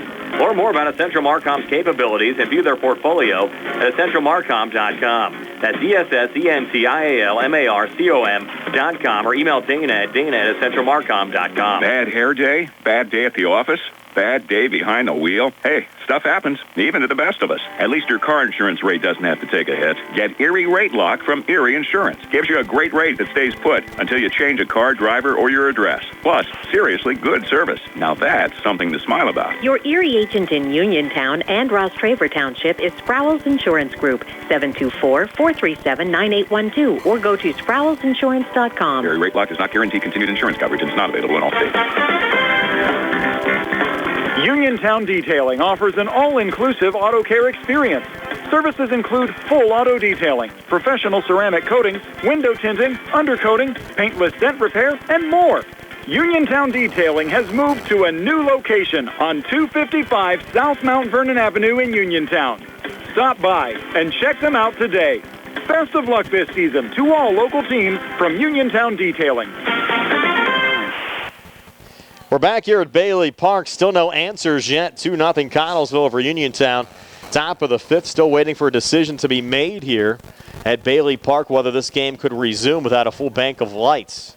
Long discussion going on down there. I'm sure Sarah zoomed in on it. Well, the Red Raiders are going to take the field here again, which is a great sign. Oh, yeah, the lights are on. Yeah. Yes, everything's back on now. All of them, except for maybe 2 or 3 lights in that sanction at the visitors' dugout, but it's been a 31-minute delay.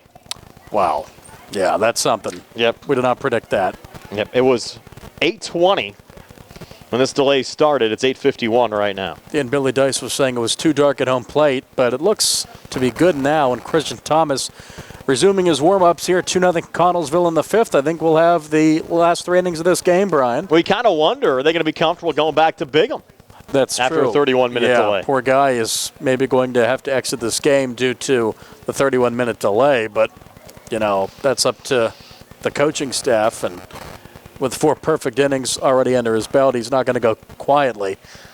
Hopefully you enjoyed our rain delay theater, light out theater. Light out theater here at Bailey Park. It's better than anything the flagship's ever done, Brian.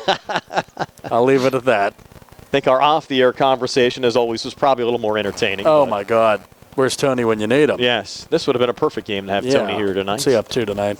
He had his golf league tonight. Oh, geez, whiz. Yeah, so I don't know. Locally, or is he down like in Myrtle? No, he's locally. I thought maybe. Gary's down in West Virginia. He plays down there every Thursday. Almost heaven. Yes, almost heaven. Not now, the quite. Pete Dye Resort down there, actually a really nice course. Pete Dye, oh. Yeah. So I'm sure he had a good Thursday night doing that as well. Sure he did. Again, send out our get well wishes, not only producer Bill Madden, also Jerry Dupay. Oh, Jerry. Jerry's watching as well. We love you, buddy. Hope to have Jerry back at the games soon as well. He lives just right up the road here as well. He does. It's a great house. Yes. Nice little house for Mr. Dupay. Well, the lights have baseball. Yeah, the lights have certainly taken full effect. And Case Shear now to lead off this top of the fifth after what's now a 33-minute delay here at Bailey Park. We're going to resume baseball. Look at this. Yeah, we're back to baseball, Brian. Our first look at Christian Thomas tonight. At least we know, Nick, our post-game show brought to you by South Union Township Supervisor Rick Vernon will be a lot shorter tonight as Thomas finds the strike zone on the first pitch to Shear. Enters 1 for 2, singled in the first and scored a run, grounded out 4-3 in the third. See how both of these teams respond to that delay, see if they're rusty or see if they're moving along just as they were when the game was happening. Now the 0-2 pitch just off the, well, that was a called strike. Everything had 0-2. I thought I missed a pitch. But no, it's now 0-2. Yes. Our scoreboard, their scoreboard, both said 0-2. So maybe predicting the future. That's right. And I wonder how I missed one. What's next? Yeah, what is Predict the future. We can't even get the lights to work. 0-2 fouled off as Shear stays alive. Count remains 0-2. I think we're going back to the future. Also try to find out, we were asking, listeners different questions. When did Bailey Park open up? And did Uniontown originally use this facility back in the 1920s, 1930s playing high school baseball? We have a few Uniontown historians out there. Yes. Good question here. 0-2 check swing. Did he go? They said it was a foul ball. Foul ball. Hit the bat. Yep. Interesting. Didn't hear it or see it like that, but yeah. Home plate umpire Grant has a better angle than we do. Mark Grant. Someone else checking in. The city didn't pay the bills. Somebody pulled the plug out. There you go. Don't think that happened. No. But that one a little low. That one might have got Jack White. He's a little slow. Another delay here. Jack's down. Center's Rehab Services injury timeout. And Mark Grant wiping off home plate, courtesy of the umpires and the catchers, their buddies back there. They know what it's like to get dinged up. And Jack White is gingerly going to stay in the game, but he's moving around a little bit, not comfortable. I had people text me, how often do I get salad, since I said I don't get dressing. I mean, that's what it's come to here after a long delay in the top of the fifth. Connellsville up 2-0. Thursday night in Uniontown. Yes. You gotta love it. Now the 1-2 here, Christian Thomas to Shear. They both step out. You would hope, Nick, too, with these pitch counts or pitch clocks they have in the majors, that these high school kids would kind of learn from that you don't have to take these step outs when you're batting. You don't have to take your time when you're pitching. Those games as much are as they do. by. They fly by.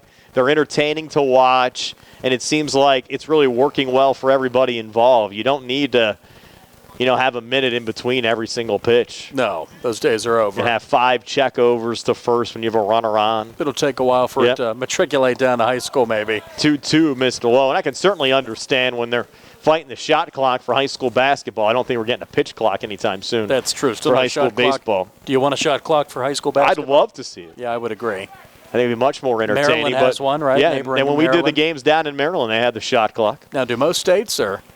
I think it's split. I think Florida has one as well. A sheer walk there by Thomas.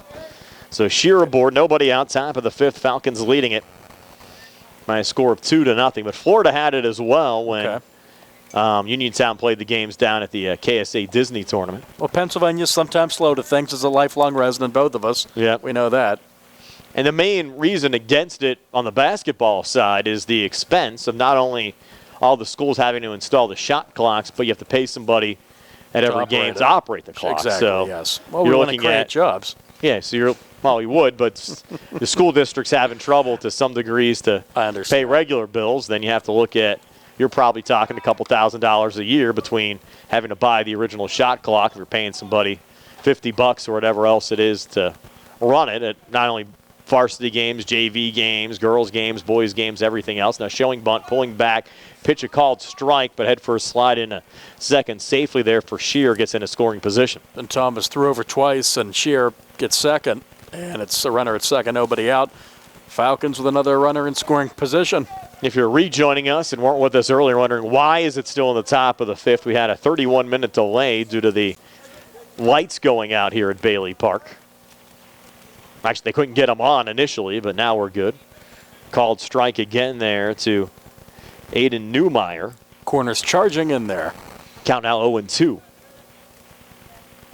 Yeah, Nails and Dean were running in, but did not have to field a bunt by Newmeyer. Now Thomas stepping off. And Thomas has gotten more deliberate, I've noticed, in his high school career. First, his sophomore year, we saw him pitch a lot. For whatever reason, pitched quicker during his sophomore year than he has during his senior year. That went off the plate to Newmeyer. Interesting what led to that. Maybe it's a talk with the coach or maybe Kenny slowed him down. I mean, I don't know what the mindset was into that, but we noticed when Thomas played his sophomore year, he actually pitched pretty well. Tony commented on that during one of the games a week or so back. But for whatever reason, he slowed down dramatically here during his senior year. 1-2 pitch on the way, swing and a miss, and down goes Newmeyer. So Thomas coming on in relief of Plume here to start the fifth. Gave up the walk to Shear, but comes back striking out Newmeyer. And we have one away now with Matthew Firestone coming to the plate. Yeah, Firestone coming up. Fly out to left on a walk in this one. Thomas working out of the stretch. Glance back at second. Long look there. Now delivers. First pitch fouled off into the netting from Firestone, who entered this game with a .339 average. As Nick said, flew out to left first time up. Walk back in the third as the Falcons make their way through the order for the third time in this game. And you have your first question the next time you talk to Coach Musko on the Sprouse Insurance Group pregame show, Brian. Yes. What has slowed? Is Christian Thomas more deliberate on the mound? Yes. Yeah. You're always working ahead. You're always busiest man in broadcasting. You already have next week's pregame questions ready. 0-1 on the way. Hard chopper through here on the left side. Rounding third on his way to the plate is Shear. Relay coming in. They're not going to go home. Cut off by Dean. Fires back over to first. And scoring on the play is Shear. It's now 3-0 Connellsville. So give Firestone an RBI on the single to the left. And the Falcons played another run. You also have, Nick, a new first baseman for Uniontown as well. It's Wyatt Nails, correct? Yeah, Wyatt Nails playing first. He was the DH to start this game. So is that the third first baseman we've had for Uniontown? Correct. And we've had 3 Uniontown players occupy that second spot in the batting order with only 2 at-bats from that position. You wonder where Musko was at early on in this game while attempting to bunt in the bottom of the first inning. Appeared to get nicked. Came out of the game. Hunter Smiley came on in his place, and now Nails playing first base with Thomas pitching. You have Tyler Hawk in center and Cameron Jackson in right. So another run across. Now Firestone on first and Jake Lee at the plate as Thomas checking Firestone there. Back in safely. Nails holding him on. You'd probably expect to see Thomas maybe go 2 innings here, I would think, Nick. If Connellsville bats in the 7th, I just don't see him pitching there with possibly having to go Monday. Just maybe get him. Would you bring in Bednar in that situation? No. I mean, the Uniontown has basically anybody they want available. That's true, yeah. They haven't played since Saturday. Yeah. So you can easily bring somebody in. A lot of time off. Yeah, to pitch the 7th. Might be Grego. Another pitch in there for a strike from Thomas to Lee. Lee count now 0-2. Yeah, had an RBI ground out on the first, and you know he's raring to go. He's had runners on base in each of his 3 plate appearances. Another throw over. And back safely is Firestone. Yeah, it wasn't much there, just trying to keep him close to the back. Yeah. Glances over his shoulder. Another throw over to first. Yeah. See, that's where, I mean, again, not trying to criticize Christian at all, but you see those moves over to the bag, to me, that's what slows down the game too much. Sure. And Major League Especially when you're Baseball's trying watching to the Major eliminate League games and seeing them move along. That's I again. understand your frustration, Brian. That pitch missed, just missing. But again, that's what he's comfortable with. I mean, that's sure if it to works each its for own. him. If it works for him, to each its own. And it's really hard for them to make a rule that says you can't throw over to first more than once or more than twice, because it would give the can't legislate. Yeah, it would basically allow the runner to have a clean run to second base. If you know the guy's already made a move over, well, he can't throw over again to keep me back. Exactly. So I'm going to go and run. So it's a tough spot there. And that's a punch out of Lee. So Thomas, 2 strikeouts here in the 5th. And Bo Bigham will be the 5th Falcon at bat here in the top of the 5th inning. Walk, strikeout, single, strikeout, a swinging and a looking. And it brings up Bigham looking to help his own cause. Perfect through 4 on the mound. Has a single and a run tonight at the plate. Can't play much better baseball than he has tonight. And going to be interesting to see again when we go to the bottom of the 5th. He's going to remain on the mound. Check swing, he went around. He did. Count 0-1. Again, he has a perfect game going, but we had a 31-minute delay because they couldn't get the lights on here at Bailey Park, and you wonder if that's going to factor in at all Heartbreaking way to, on the Falcons side, if they can put Bigham back into the game to pitch. Heartbreaking if he has to come out because of that. Because you obviously worry about the kid's arm for the future. Even though it's their final regular season game this year, he's probably going to play Legion ball and pitch all summer. So you don't want to get him in a situation where he's too tight, comes back out, and might end up hurting him. But by the same token, if he feels good, he has a perfect game going, he wants to go, then he could probably roll with him. Another throw over to first. Back safely again is Firestone. Thomas is certainly deliberate. Yes, he is.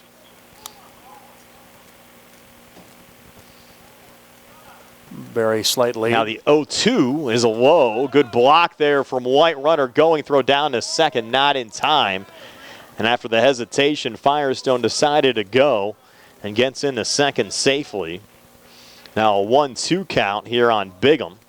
As a runner in scoring position, as Thomas was very diligent at trying to keep Firestone at first and ends up at second. Now Thomas is 1-2 here to Bo Bigham. Pitch on the way, well hit from Bigham into left center field. Firestone rounding third. He'll score easily on the play. Bigham's looking for 2, and he'll get into second with a stand-up double, as for whatever reason out there in left field. He actually had that ball right between Hawk and Uphold, and the relay was slow coming in. So a stand-up RBI double for Bigham. He's 2 for 3 today. That could be a single and an error, Brian, as the left fielder Uphold really struggled. Yeah, I didn't see exactly. I was watching the runner there, and I didn't see exactly what happened. You can field it a double or score it a double. No, I'll go with you in that situation. Now we have a courtesy runner coming in here for the pitcher Bigham. What really matters is the runner's at second and a run scores. Yep, it's now 4-0 Falcons. Yeah, he had trouble with that one in left center, and I'd score that a single and an error, but what does matter is the run scored and the runner's at second with 2 out for Thomas. But an RBI nonetheless for Bigham. And they do have that little spot for the hit or error on the right side of the scoreboard.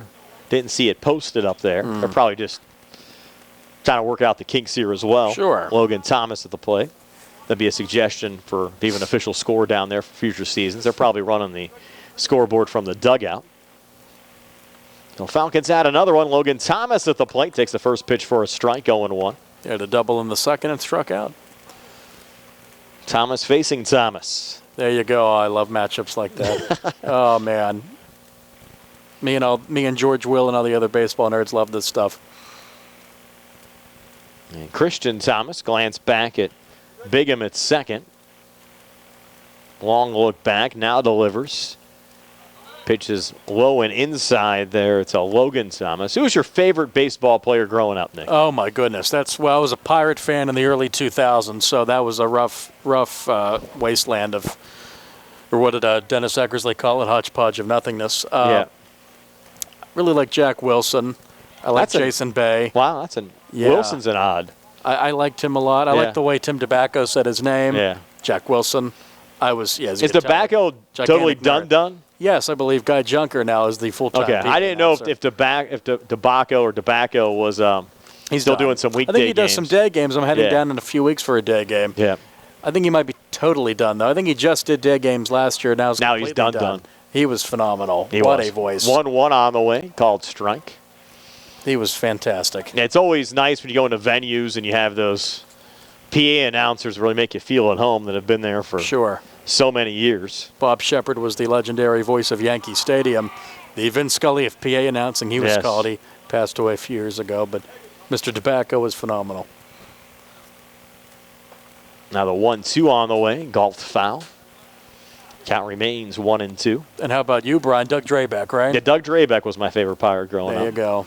In the 90s. I mean, the player I've read about and respect the most is a toss-up between Clemente and Jackie Robinson. But of my youth, I'd say Jack Wilson, Jason Bay, those guys. His son had a brief major league career with the Blue Jays. Doug Drabeck's son, yes. Didn't really last long. He was a pitcher as well, correct? Yeah, didn't really last too long. 1-2 here on the way. Misses low, evens up the count at 2-2.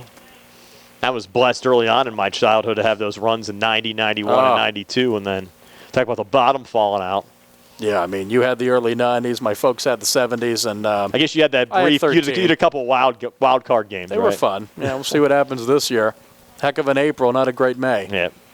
Still early. You had April 2023. 2-2 on the way. Fouled off by Logan Thomas.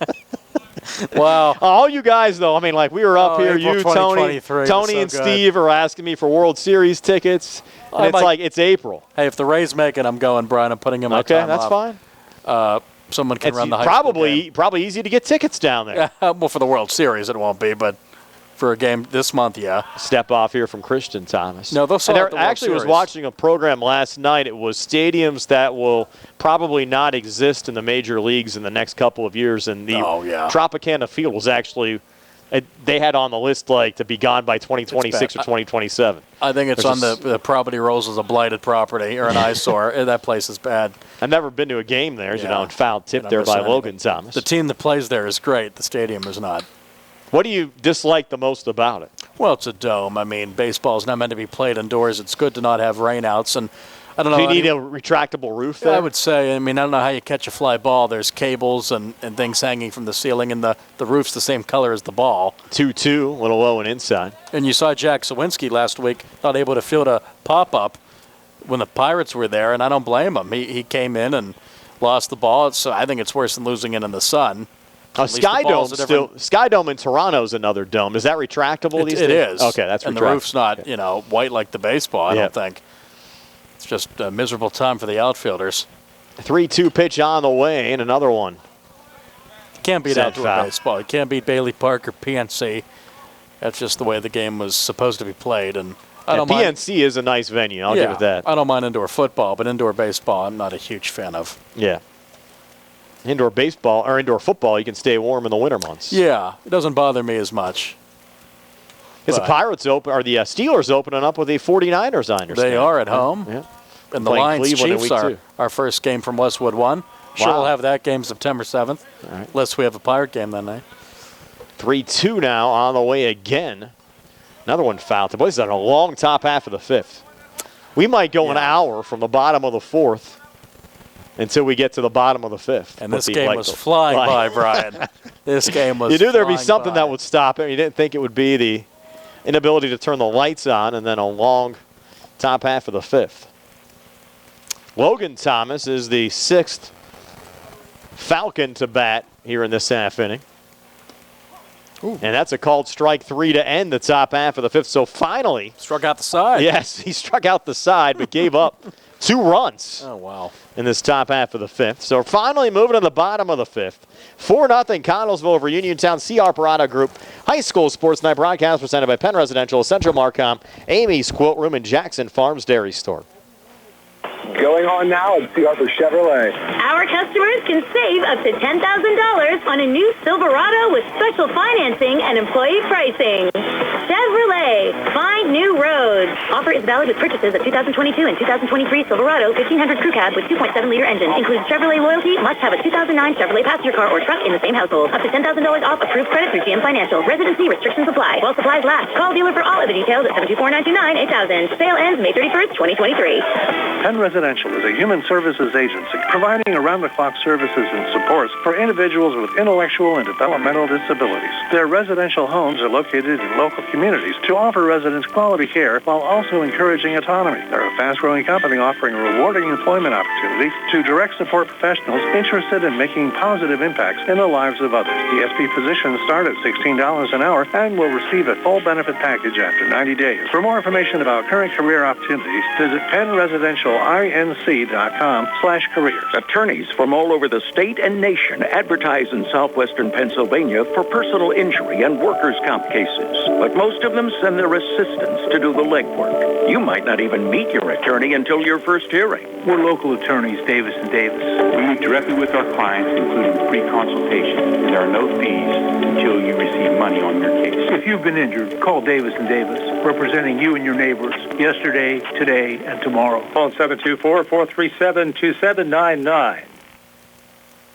Back here at Bailey Park, moving to the bottom of the fifth, 4-0. Connellsville leading Uniontown. Uniontown head basketball coach Rob Kesmarski in the house tonight as well, checking in and checking out a little Red Raider baseball. Rob, if you didn't know, was a one-time Uniontown baseball coach here. It's done back it all. in the day, yes. When did you coach baseball? Probably mid-2000s? Mid to late 2000s? I think so. When Stevie, my nephew, was there. Okay. So it'll be around that, a little bit later than that. Now Kenny Musco, the head coach of the Uniontown baseball program, and the Red Raiders coming to bat, trailing by 4. Looking for some runs, and you still have a perfect game going from Connellsville pitcher Bo Bigham, who, Nick, we wondered if he would still be on the mound after that long delay. He is. Yes, good. I'm glad. The first pitch here to Wyatt Nails, misses for ball 1. Everyone wanted to see that 12 up, 12 down. He's just been fantastic. He's hit the ball as well. What a great baseball game he's playing tonight. And now Nails stepping out. Time called. He was into the windup and about to deliver. Yes. And Bigham so far in this game, 8 strikeouts so far. Trying to add to it here in the bottom half of the 5th. Now the 1-0 to Nails, and Wyatt sends that one into the netting. Evens up the count at 1-1. The hitters 4, 5, and 6, and all 3 struck out first time up. And you have to wonder between the perfect game and the long delay if Bo Bigham's tense now more than he was, you know, when the game started. 1-1 on the way. Swing and a miss there from Nails. Takes the count to 1-2. He has to be. I mean, he's been sitting around thinking about this, and that delay did not help, I'm sure.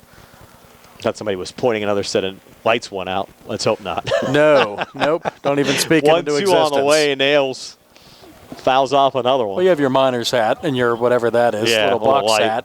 Or box light. It's been a long day, folks. You've been on the air all day at WMBS. Back at 10 o'clock tomorrow morning. Can't wait. Can't wait for 1-2 on the noon way. hour. Nails a little nubber. One foul on the right side. Well, it's your Friday tomorrow. It's everybody's Friday. That's right. You're off. We both have, as of now, full weekends. And you can. It's hard to call this work, Brian. Let's be real. This isn't offensive to people who have real jobs. We're having fun. 1-2 now. From Bigham to Wyatt Nails. And Wyatt popping that one up in foul territory. And everyone wants Riverhounds tickets. I did not know we had so many soccer fans in Fayette County. I started talking about it, and everybody's... They followed your lead. They followed my lead on the Riverhounds crew. You told me May 23rd. Well, my nephew adores soccer. My niece does as well. That place is going to be sold out for that game. I'm telling you, it's going to be an electric atmosphere. Have fun if you go. 1-2 on the way. I think Nails went around. He did. That's strike 3, 9 strikeouts now for Bo Bigham. This is getting really serious now, Brian. That will be the hottest ticket of the summer. I'm telling you. Really? I'm trying to think of what else is happening this summer. You mean not a random Pirates-Red series at PNC? They already had that Morgan Wallen? They were supposed to have like 2 concert dates, and they canceled because he lost his voice. That was a hot ticket. Now it's going to be Riverhounds and Crew as Dean swings and misses. I think Taylor Swift's at Acrisure this summer. That's probably everybody Beyonce's they already got their tickets. That's true. 0-1 now to Dean, called strike. You don't think a Steeler preseason game's hot or not? No, I'm telling you that Crew Riverhounds game in 2 weeks, it's going to be off the charts. Match, right? Match, yes, of course. You're the soccer fan. 2 on the way. You can't get Dean the terms right. Jeez, I don't even like it, and I know the words better. 2 up, 2 down here in the bottom of the 5th. Here comes Christian Thomas to the plate. Oh, man. Bo Bigham, wow, man. Give this kid his due. 14 up, 14 down, Brian. Yep, he's been perfect so far. And Uniontown's a playoff-bound team with a winning record. Thomas, a little nubber, and on the charge there, Bigham makes the catch. So another 1-2-3 inning. Bigham is perfect through 5. Move to the top of the 6th. 4-0 Connellsville over Uniontown. See our Brodder Group High School Sports Night on WMBS, Triple Live High School Sports Network, and Facebook Live. UPMC Centers for Rehab Services on Wayland Smith Drive offers cutting-edge physical therapy. Jim Burns and his staff are residents of the community, treating sports injuries, neurological conditions, back pain, sprains and strains, joint replacements, hand injuries, and other conditions. They treat you efficiently and safely by taking all necessary precautions while disinfecting the clinic regularly. All insurance accepted. Experienced therapists. Convenient location and hours. Part of the community. Call the office with a prescription from your doctor or schedule by direct access 724-437-7500. Looking for the highest quality products at the lowest prices? Shop and save on Walnut Hill in Uniontown has the widest selection of brands and the freshest offerings around. They specialize in your family's grocery needs.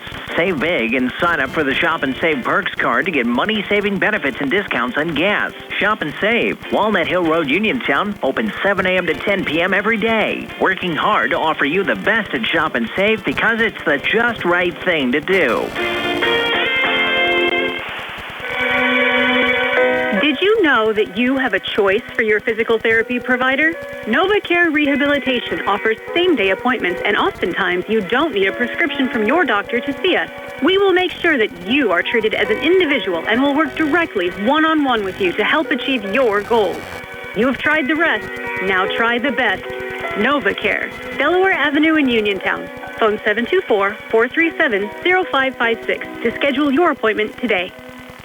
And we're back as we have high school baseball here, moving along to the top of the 6th inning at Bailey Park. Connellsville leads Uniontown 4-0, and some defensive changes for the Red Raiders as the new pitcher is right-hander Clay Dean, number 33. Austin Grego moves to third from short, and Christian Thomas moves from the mound to short. And for Dean, it's his 10th appearance of the season, enters with a 1-0 record. 3.82 ERA, has worked 14 2/3 innings, given up 14 hits, 13 runs, 8 of them earned, struck out 17 and walked 6 so far this season. And again, the story of this game, besides for that light delay, Bo Bingham working on a perfect game here through 5, the left-hander for Connellsville. No base runners at all. You also have the counting them up, yeah. The Tate Musco injury in the first inning as well as another storyline on the Uniontown side. Went down, fouling off a bunt, has not returned, and we have no status update on Tate Musco, but we hope he's okay for the first round of the WPIAL playoffs for Uniontown next week.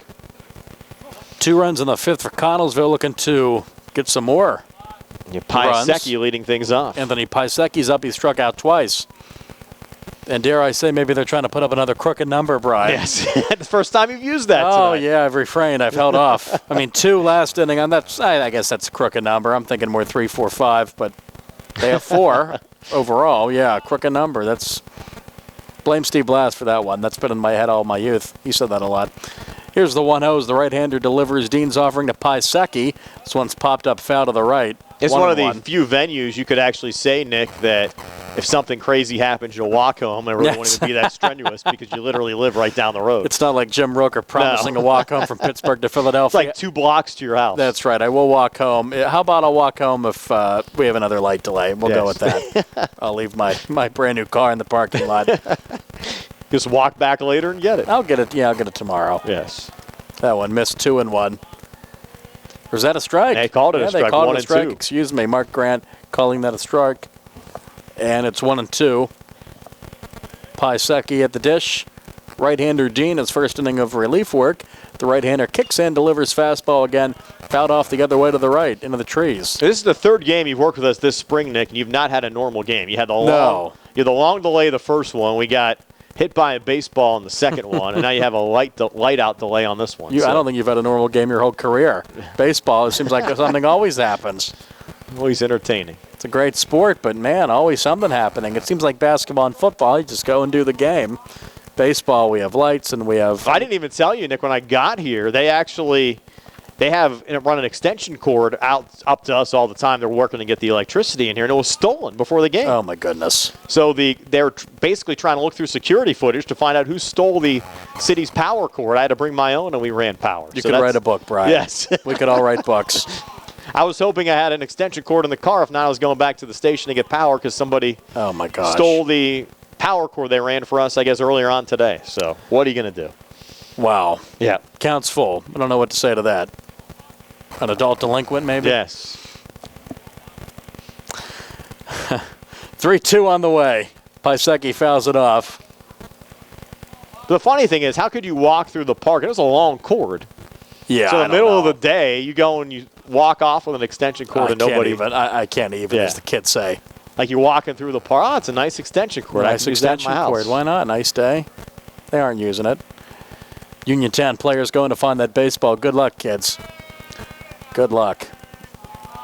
Connellsville dugout getting chippy as the 3-2's on the way to Pisecki, and this one is on the ground. Nice backhand at short by Thomas. Throw to first. Out. Great play. 6-3. Thomas, fine play. Over the nails at first. That was great by Thomas. Heck of a play there from Christian Thomas. Was not easy. Gunned the throw over, able to retire. Pisecki 6-3, first outs of this top of the sixth. You know who he looked like? Jack Wilson. There you go. Wow, everything comes together, man. I love Jack Wilson. Thomas, that was very Jack Wilson-esque. He was a phenomenal defensive shortstop. And now the batter is Luke Pushkar, who's struck out and walked. The eighth hitter cuts and misses 0-1. Now, you weren't with us on Monday when we were talking about Laurel Highlands pitcher Paxton Petronas, and we said to Paxton, because Tony mentioned on the air he looked like Rick Rhoden, and we saw Paxton on the way out, and I said to Paxton, we mentioned on the air an old pirate that you look like. He goes, yeah, Rick Rhoden. Everybody tells me that. That's hysterical. Oh, that's too funny. Right away. Oh, that's tremendous. I love it. That's a great story. 1 out, nobody on, 1-1 to Pushkar. 4-0 Connellsville in the sixth. Uniontown without a base runner, but right now the Falcons batting because that one misses in. 2-1. Number 8 hitter. On deck is Taryn Kemp. Run in the first, run in the fourth, 2 in the fifth for the Falcons. This one grounded. Going to be a tough play for Thomas. He's not going to be able to get there. So that's a base hit into center, a 1-out single for Pushkar. His first hit in the Falcons' sixth. Yeah, no chance at all for either Kuhn or Thomas on that one. Just right up the middle there from Pushkar. So he's aboard with 1 out, top of the sixth. Falcons up 4-0. And the batter is Kemp, who has struck out 2-3 and struck out looking 0-2. Number 9 hitter. Shear on deck, top of the order, and now out of the stretch is Dean. And the throw over back in time is Pushkar on the slide. First baseman Nails holding him on. Kemp came in hitting 167.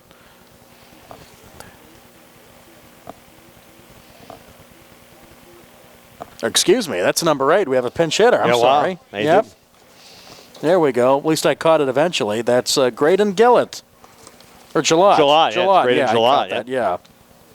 Gillott, yes. I've heard that name on the games I've produced over the years. Graydon Gillott. I think his brother was the football quarterback at Connellsville. I definitely heard you say that name over the years, Brian. Yep. On a Friday night, yep.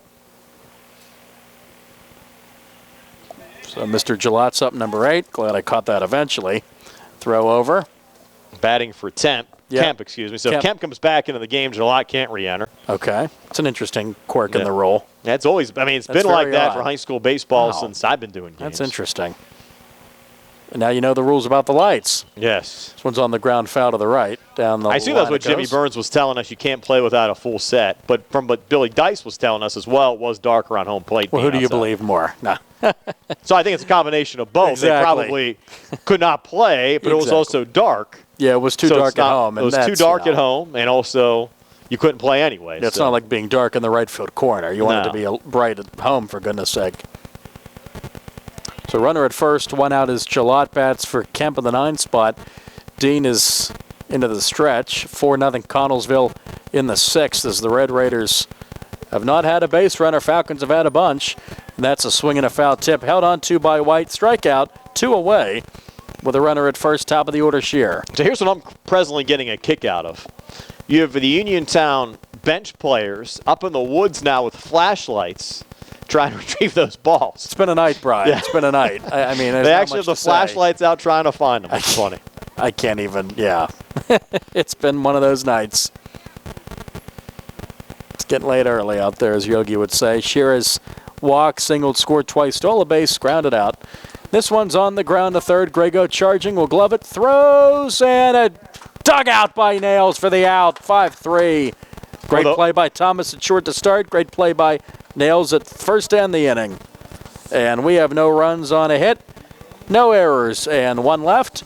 As we move to the bottom of the 6th, Bo Bingham, 5 perfect innings. Connellsville's up 4-0 on the C.R. Parada Group High School Sports Night on WMBS, Facebook Live, and on the Trib Live High School Sports Network. Amy's Quilt Room is a full-service quilt room located in Uniontown, offering retail goods and an ample sewing classroom, welcoming sewers of all skill levels, from beginners to advanced. If you're enthusiastic about sewing, you may even want to consider joining the Quilty Pleasures Quilt Club at Amy's Quilt Room. You'll stitch fabric in friendship with every project. For more information, visit amysquiltroom.com or stop in to see them at 20 West Penn Street, Uniontown. Amy's Quilt Room, a fresh and modern twist to a timeless tradition. I'm attorney Bill Martin, partner at Radcliffe Law. I have experience in workplace accident cases for nearly 15 years. Have you been hurt at work and are trying to navigate a workers' compensation claim? Are you being treated unfairly by your employer? When you're hurt at work, your employer's main goal is to get you back to work, but you may not be physically ready to do that.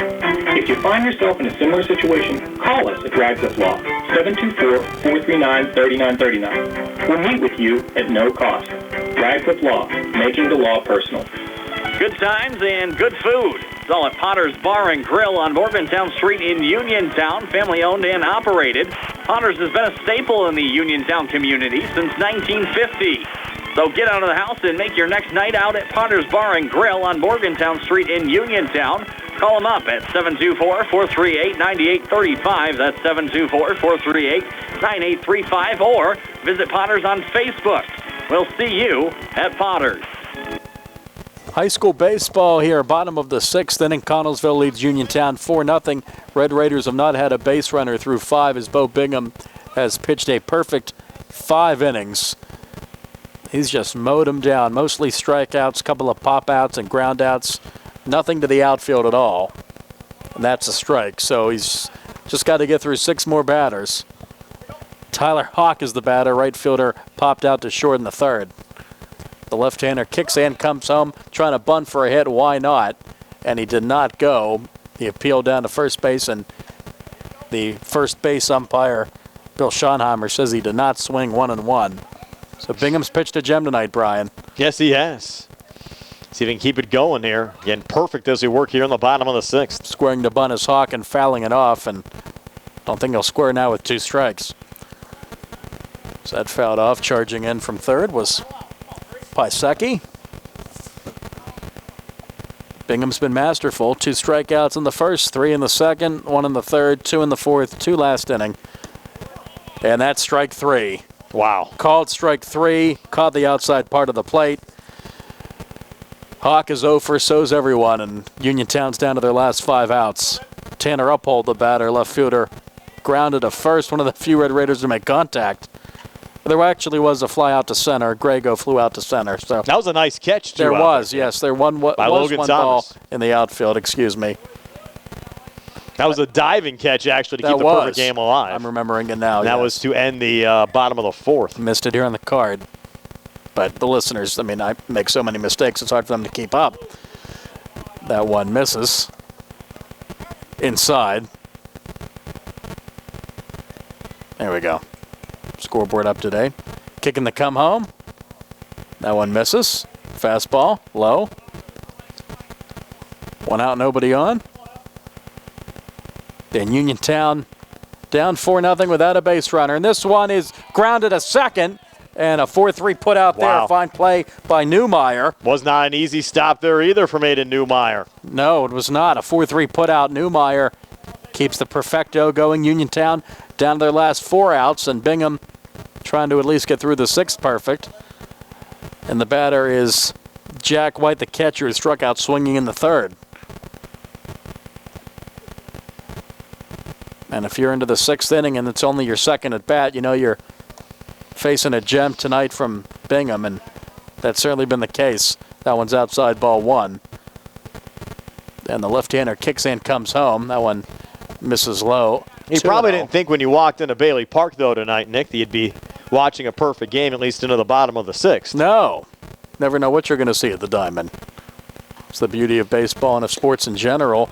Cutting a miss as White comes up empty, 2-1. And Bingham's just been masterful. He's had 2 singles and scored a run, pitching a perfect game through 5 2/3. And really outside of and you always need great defense for gems like this, but outside of the Thomas catch in center, it's been pretty easy. As White swings and misses, now a strike away from going perfect through 6.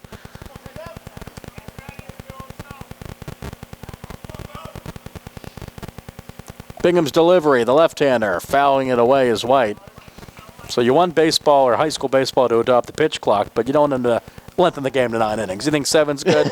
Well, if they had a pitch count, we could probably play 9. It would take the same amount of time. You're actually seeing the Major League 9-inning games taking less than the high school 7-inning games. And White making Bingham work, fouling that off, I'm sure. I think you guys were like in the 2nd inning when I was driving home on Friday. The Pirate game was already done. You were still looking for the turnpike. I was still looking for the turnpike, you're right. I'm sure Bo's happy that we only have 7 innings tonight. He wears number 7. It's appropriate. And this one's popped up right side, out of play. Not enough room for the first baseman, but Firestone gave it a look. And it's out of play to the right. 2 strikes still on White. Top of the order on deck. This would still be a headlining story, though, thinking, Nick, around the county for Bingham to go out with a perfect game to wrap up the Falcon season. And you talk about the Connellsville program on a whole, not just baseball, but a lot of their athletic programs, with the exception of wrestling, have been down a little bit as of late. And you get something like this to highlight, maybe springboard into the 23-24 season. I think it would say a lot for your program. There's another strikeout. Strike 3 looking. Down on strikes goes White. 2 strikeouts and a ground out. Perfect through 6. No runs, no hits, no errors, none left. Let's go to the 7th. Perfecto still intact. Connellsville leads Uniontown 4-0 on the C.R. Parada Group High School Sports Night, WMBS Facebook Live, and the Trib Live High School Sports Network. Going on now at C. Harper Chevy East in New Alexandria. Our customers can save up to $10,000 on a new Silverado with special financing and employee pricing. Chevrolet, find new roads. Offer is valid with purchases of 2022 and 2023 Silverado 1500 crew cab with 2.7-liter engine. Includes Chevrolet loyalty. Must have a 2009 Chevrolet passenger car or truck in the same household. Up to $10,000 off approved credit through GM Financial. Residency restrictions apply. While supplies last. Call dealer for all other details at 724-668-2231. Sale ends May 31st, 2023. NovaCare Rehabilitation is now in Masontown. Using a personalized plan of care and one-on-one sessions, NovaCare gives you an advantage in rehabilitation. Dr. Haley Cruiser and our professional staff are certified to use industry-leading treatments, including LVST Big Therapy for Parkinson's disease, which increases mobility, improves balance, and decreases time necessary to complete tasks. These services supplement NovaCare's exceptional orthopedic, concussion, and vestibular dysfunction resources. For more information or to schedule an appointment, call our new Masontown office on Route 21 McClellantown Road at 724-491-5220. Are you a small business owner who needs marketing help? Whether you're seeking a marketing professional to partner with on an ongoing basis or need assistance with a specific project, you'll want the expertise found at Central Marcom. Central Marcom specializes in working with clients to build brands and establish effective messaging to reach customers. Whether you're starting up or expanding your business or need guidance on naming, logo design, website development, or how to effectively use social media, contact Dana at Central Marcom. Dana's experience spans 18 years and includes working with local businesses as well as national and international brands on various types of marketing projects. Learn more about Central Marcom's capabilities and view their portfolio at centralmarcom.com. That's ESSENTIALMARCOM.com or email Dana at centralmarcom.com. Top of the 7th, Connellsville still leading 4-0 over Uniontown. Coach Kenny Musco told us it was going to be a bullpen game and another pitching change here for the Red Raiders. Austin Grego on to pitch the 7th. Clay Dean back to playing third base. Indeed. So Grego on the mound for the 7th inning, number 7. And indeed a bullpen game as we've had Plume and Thomas and Dean and now Grego, 4th arm for the Red Raiders tonight. I think you would have had Musco if he wouldn't have gotten hurt. Sure, absolutely. He got hurt in the first inning. Didn't even get a full at bat in.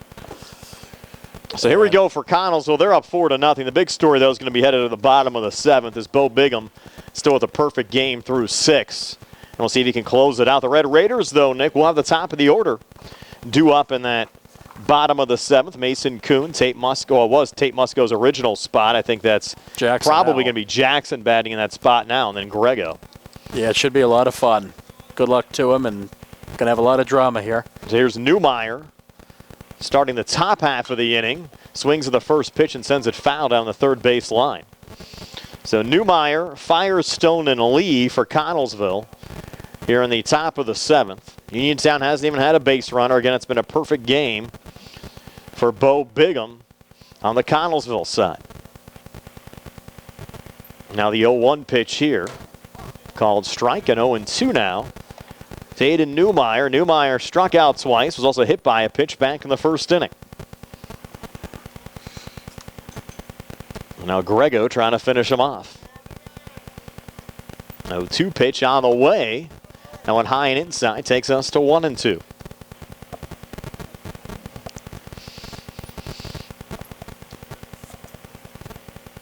Red Raiders outfield quiet right now. 1-2 pitch on the way. Called strike 3. Great start for Grego. A 1-up, 1-down here in the top half of the 7th. And the big drama, Nick's going to be in that bottom of the 7th. Oh, my. You ready for it? Should be exciting. Again, we had a perfect game here on WMBS, and it involved Uniontown to get on the wrong end 2 years ago. Joe Chambers throwing it for Laurel Highlands. And that was I believe, the final regular season game. It was late, whether the penultimate or the final game of the regular season occurred in that final series between the two schools as Firestone swings and misses the first pitch there from Grego, 0-1. Single RBI and a run tonight for him, but yes, always exciting when you get the chance even to have a perfect game going to the last inning. Now the 0-1 on the way, swing and a miss, strike 2. That was during Joe Chambers' junior season. Finished off his high school career last year. Now the 0-2 from Grego to Firestone. On the way, breaking ball called strike 3. So Grego looking impressive in relief for Uniontown. 2 up, 2 down here in the bottom or in the top half of the 7th, and that'll bring up Jake Lee. Firestone thought that was inside, but Mr. Grant says strike 3, and why not? Connellsville knows with Bigham on the mound, 4 runs is well enough of a lead. Let's get this inning done with to get to the bottom. So Lee at the plate.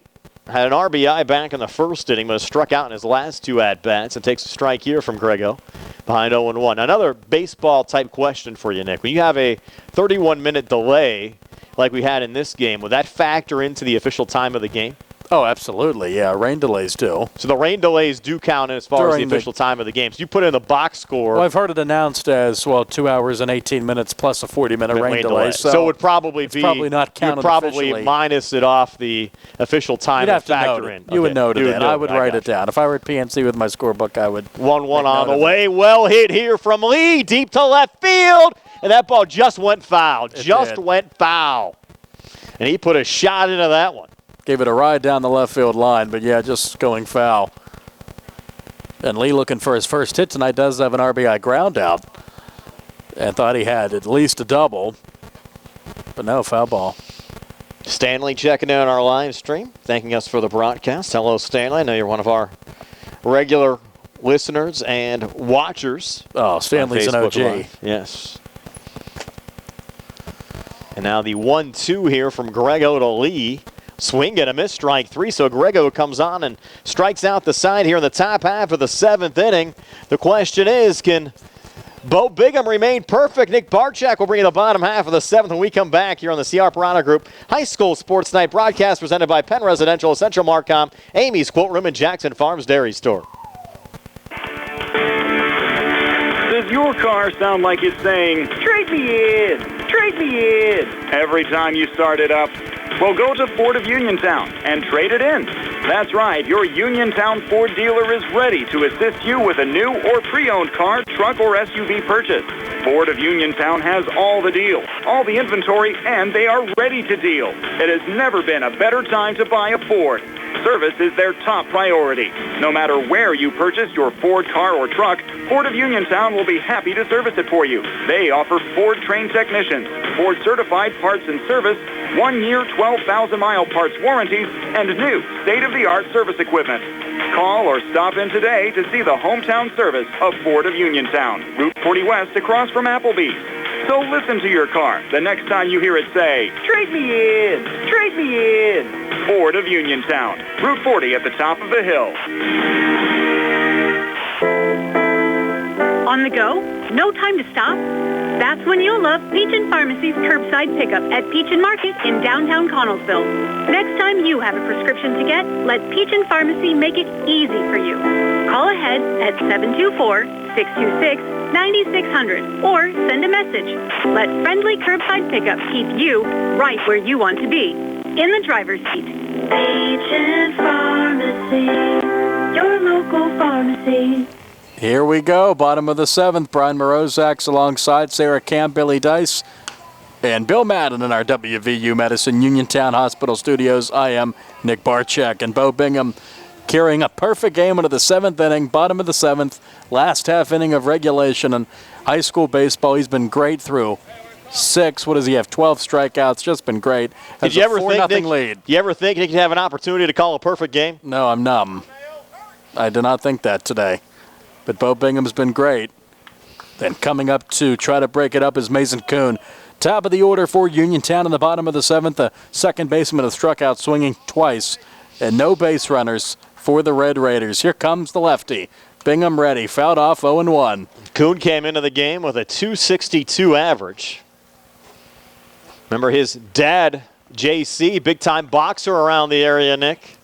See if his son can maybe box one out there and break up the no-hitter and the perfect game. You're too good. You should be calling this inning. That's a strike of the knees, 0-2. Cameron Jackson to follow, and then Austin Grego. But Bingham just mowing him down. 2 strikes already in the inning. No base runners yet for the Red Raiders. Kick and the come home. Swing and a miss. 1 away. Turkey for Kuhn. 1 away for Cameron Jackson. We've had 3 batters in that 2 spot for Uniontown. Musco, who injured himself his first at bat. And then Hunter Smiley came in. And now it's Jackson. And the lefty delivers. That one misses low ball 1. I think Brian went outside to take a picture. This moment is got to capture this moment. The lefty delivers. That one misses outside 2-0. Just trying to see if we can arrange to get Bingham after the game if this perfect game holds. Nick, oh, that'd be great. Yes. Oh, that's, hey, 3-0. Need a strike here. Did you jinx it, Brian? Need a strike here to keep it going. Yeah. Could still keep the no-hitter alive, but it's 3-0. 3-0. Misses. Wow. Wow. 4-pitch walk. Didn't see that coming. I mean, wow. He was stellar. Yeah. To that point. He was mowing him down indeed. First base runner of the night, a Cameron Jackson walk. So the perfect game is gone, but the no-hitter still intact. So runner at first, 1 out for Grego. Struck out and flew out to center. A great play by Logan Thomas to keep the then perfect game alive. Perfect game is gone with a base runner, but as Brian said, the no-hitter still alive. It can end here with a 6-4-3 or a 4-6-3. The lefty's delivery. That one is in for a strike, a little inside, but a strike to Grego. And remember, this hasn't been a normal game for Bingham either. He had to endure that 31-minute delay when they couldn't get the lights on here at Bailey Park. That's right.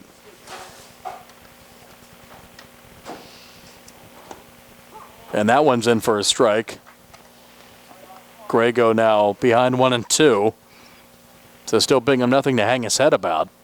But just not see that 4-pitch walk coming, especially after a strikeout to start the inning, and all the previous success he had tonight dealing with that lengthy delay. And this one is into center for a base hit, and there goes the no-hitter. They came close. They came close to getting. They did. Jackson over at second, but there goes your perfect game and your no-hitter. And this all started when Brian left the booth, so can't help but feel that this is his fault. No, we're kidding. And now you look at the game situation, though. For Uniontown, you got 2 on. You have the game-tying run in the on-deck circle with 1 out here in the bottom of the 7th. Great performance by Bingham. Jackson running. Jackson's going to throw to third. Safe at third. Tag put down, but safely in. And we have runners at first and third with one out. So it kind of went from one level of excitement now, Nick, to another level of excitement. Can Uniontown come back in this game? Piasecki had to run over to the bag, but Jackson safely in with a stolen base, and now the batter is Wyatt Nails. So just like that, we go from perfect game, no hitter, none of that. Now we have a ball game. The tying run's on deck for Uniontown. How about that? We didn't expect that. 2 strikeouts for Nails tonight. Jackson's off of third. And the left-hander delivers, and this one's on the ground. Piasecki to second. It was juggled. Did he actually have it? Well, Grego needs to get back on the bag. Yeah, Grego needs to get back on the bag. They're saying he's out, and the ball was dropped in the transfer, so they're going to say a 5-4 put out. Coach Musko not happy at all with the umpire Schonheimer. He says that the second baseman Newmeyer had the ball and dropped it in the transfer. They're still discussing it. He's not happy with that at all. And he did have a run score on the play. You did have a run score indeed. So there goes the shutout. Jackson scores. It's 4-1. But as of now, 2 outs and a runner at first on a fielder's choice. And Kenny unhappy with the call. Grego still hanging around third just in case. But the way this is going, I don't think he's going to win the argument. Yeah. Because Schottenheimer seems pretty set in his ways. What was your read on that, Brian? Did you think he had it long enough, or that it was? I don't know if he had it long enough. It seemed like he was obviously moving during the whole situation. It was a bang play, and I could see it called either way. A neighborhood play. It was one of those where it was close enough. I can't fault Schottenheimer for calling it the way he did, but I thought with that ball coming out, if it was me, I would have played on there. Absolutely. But again, that's obviously his call. Now we have 2 outs here in the inning. They do call it a fielder's choice 5-4 putout, so Grego's gone. So no shutout. I mean, forget the perfect game of the no-hitter. The shutout's over. They've not put that run up on the board, but it did score. It's 4-1. We have it up on our scoreboard. 4-1. Now the batter's Clay Dean, the Red Raiders, down to their last out. And Bingham still, even though he's given up a run and a hit and a walk, cannot be sad with this performance if they get the win. Swing and a miss to Dean, who struck out swinging twice.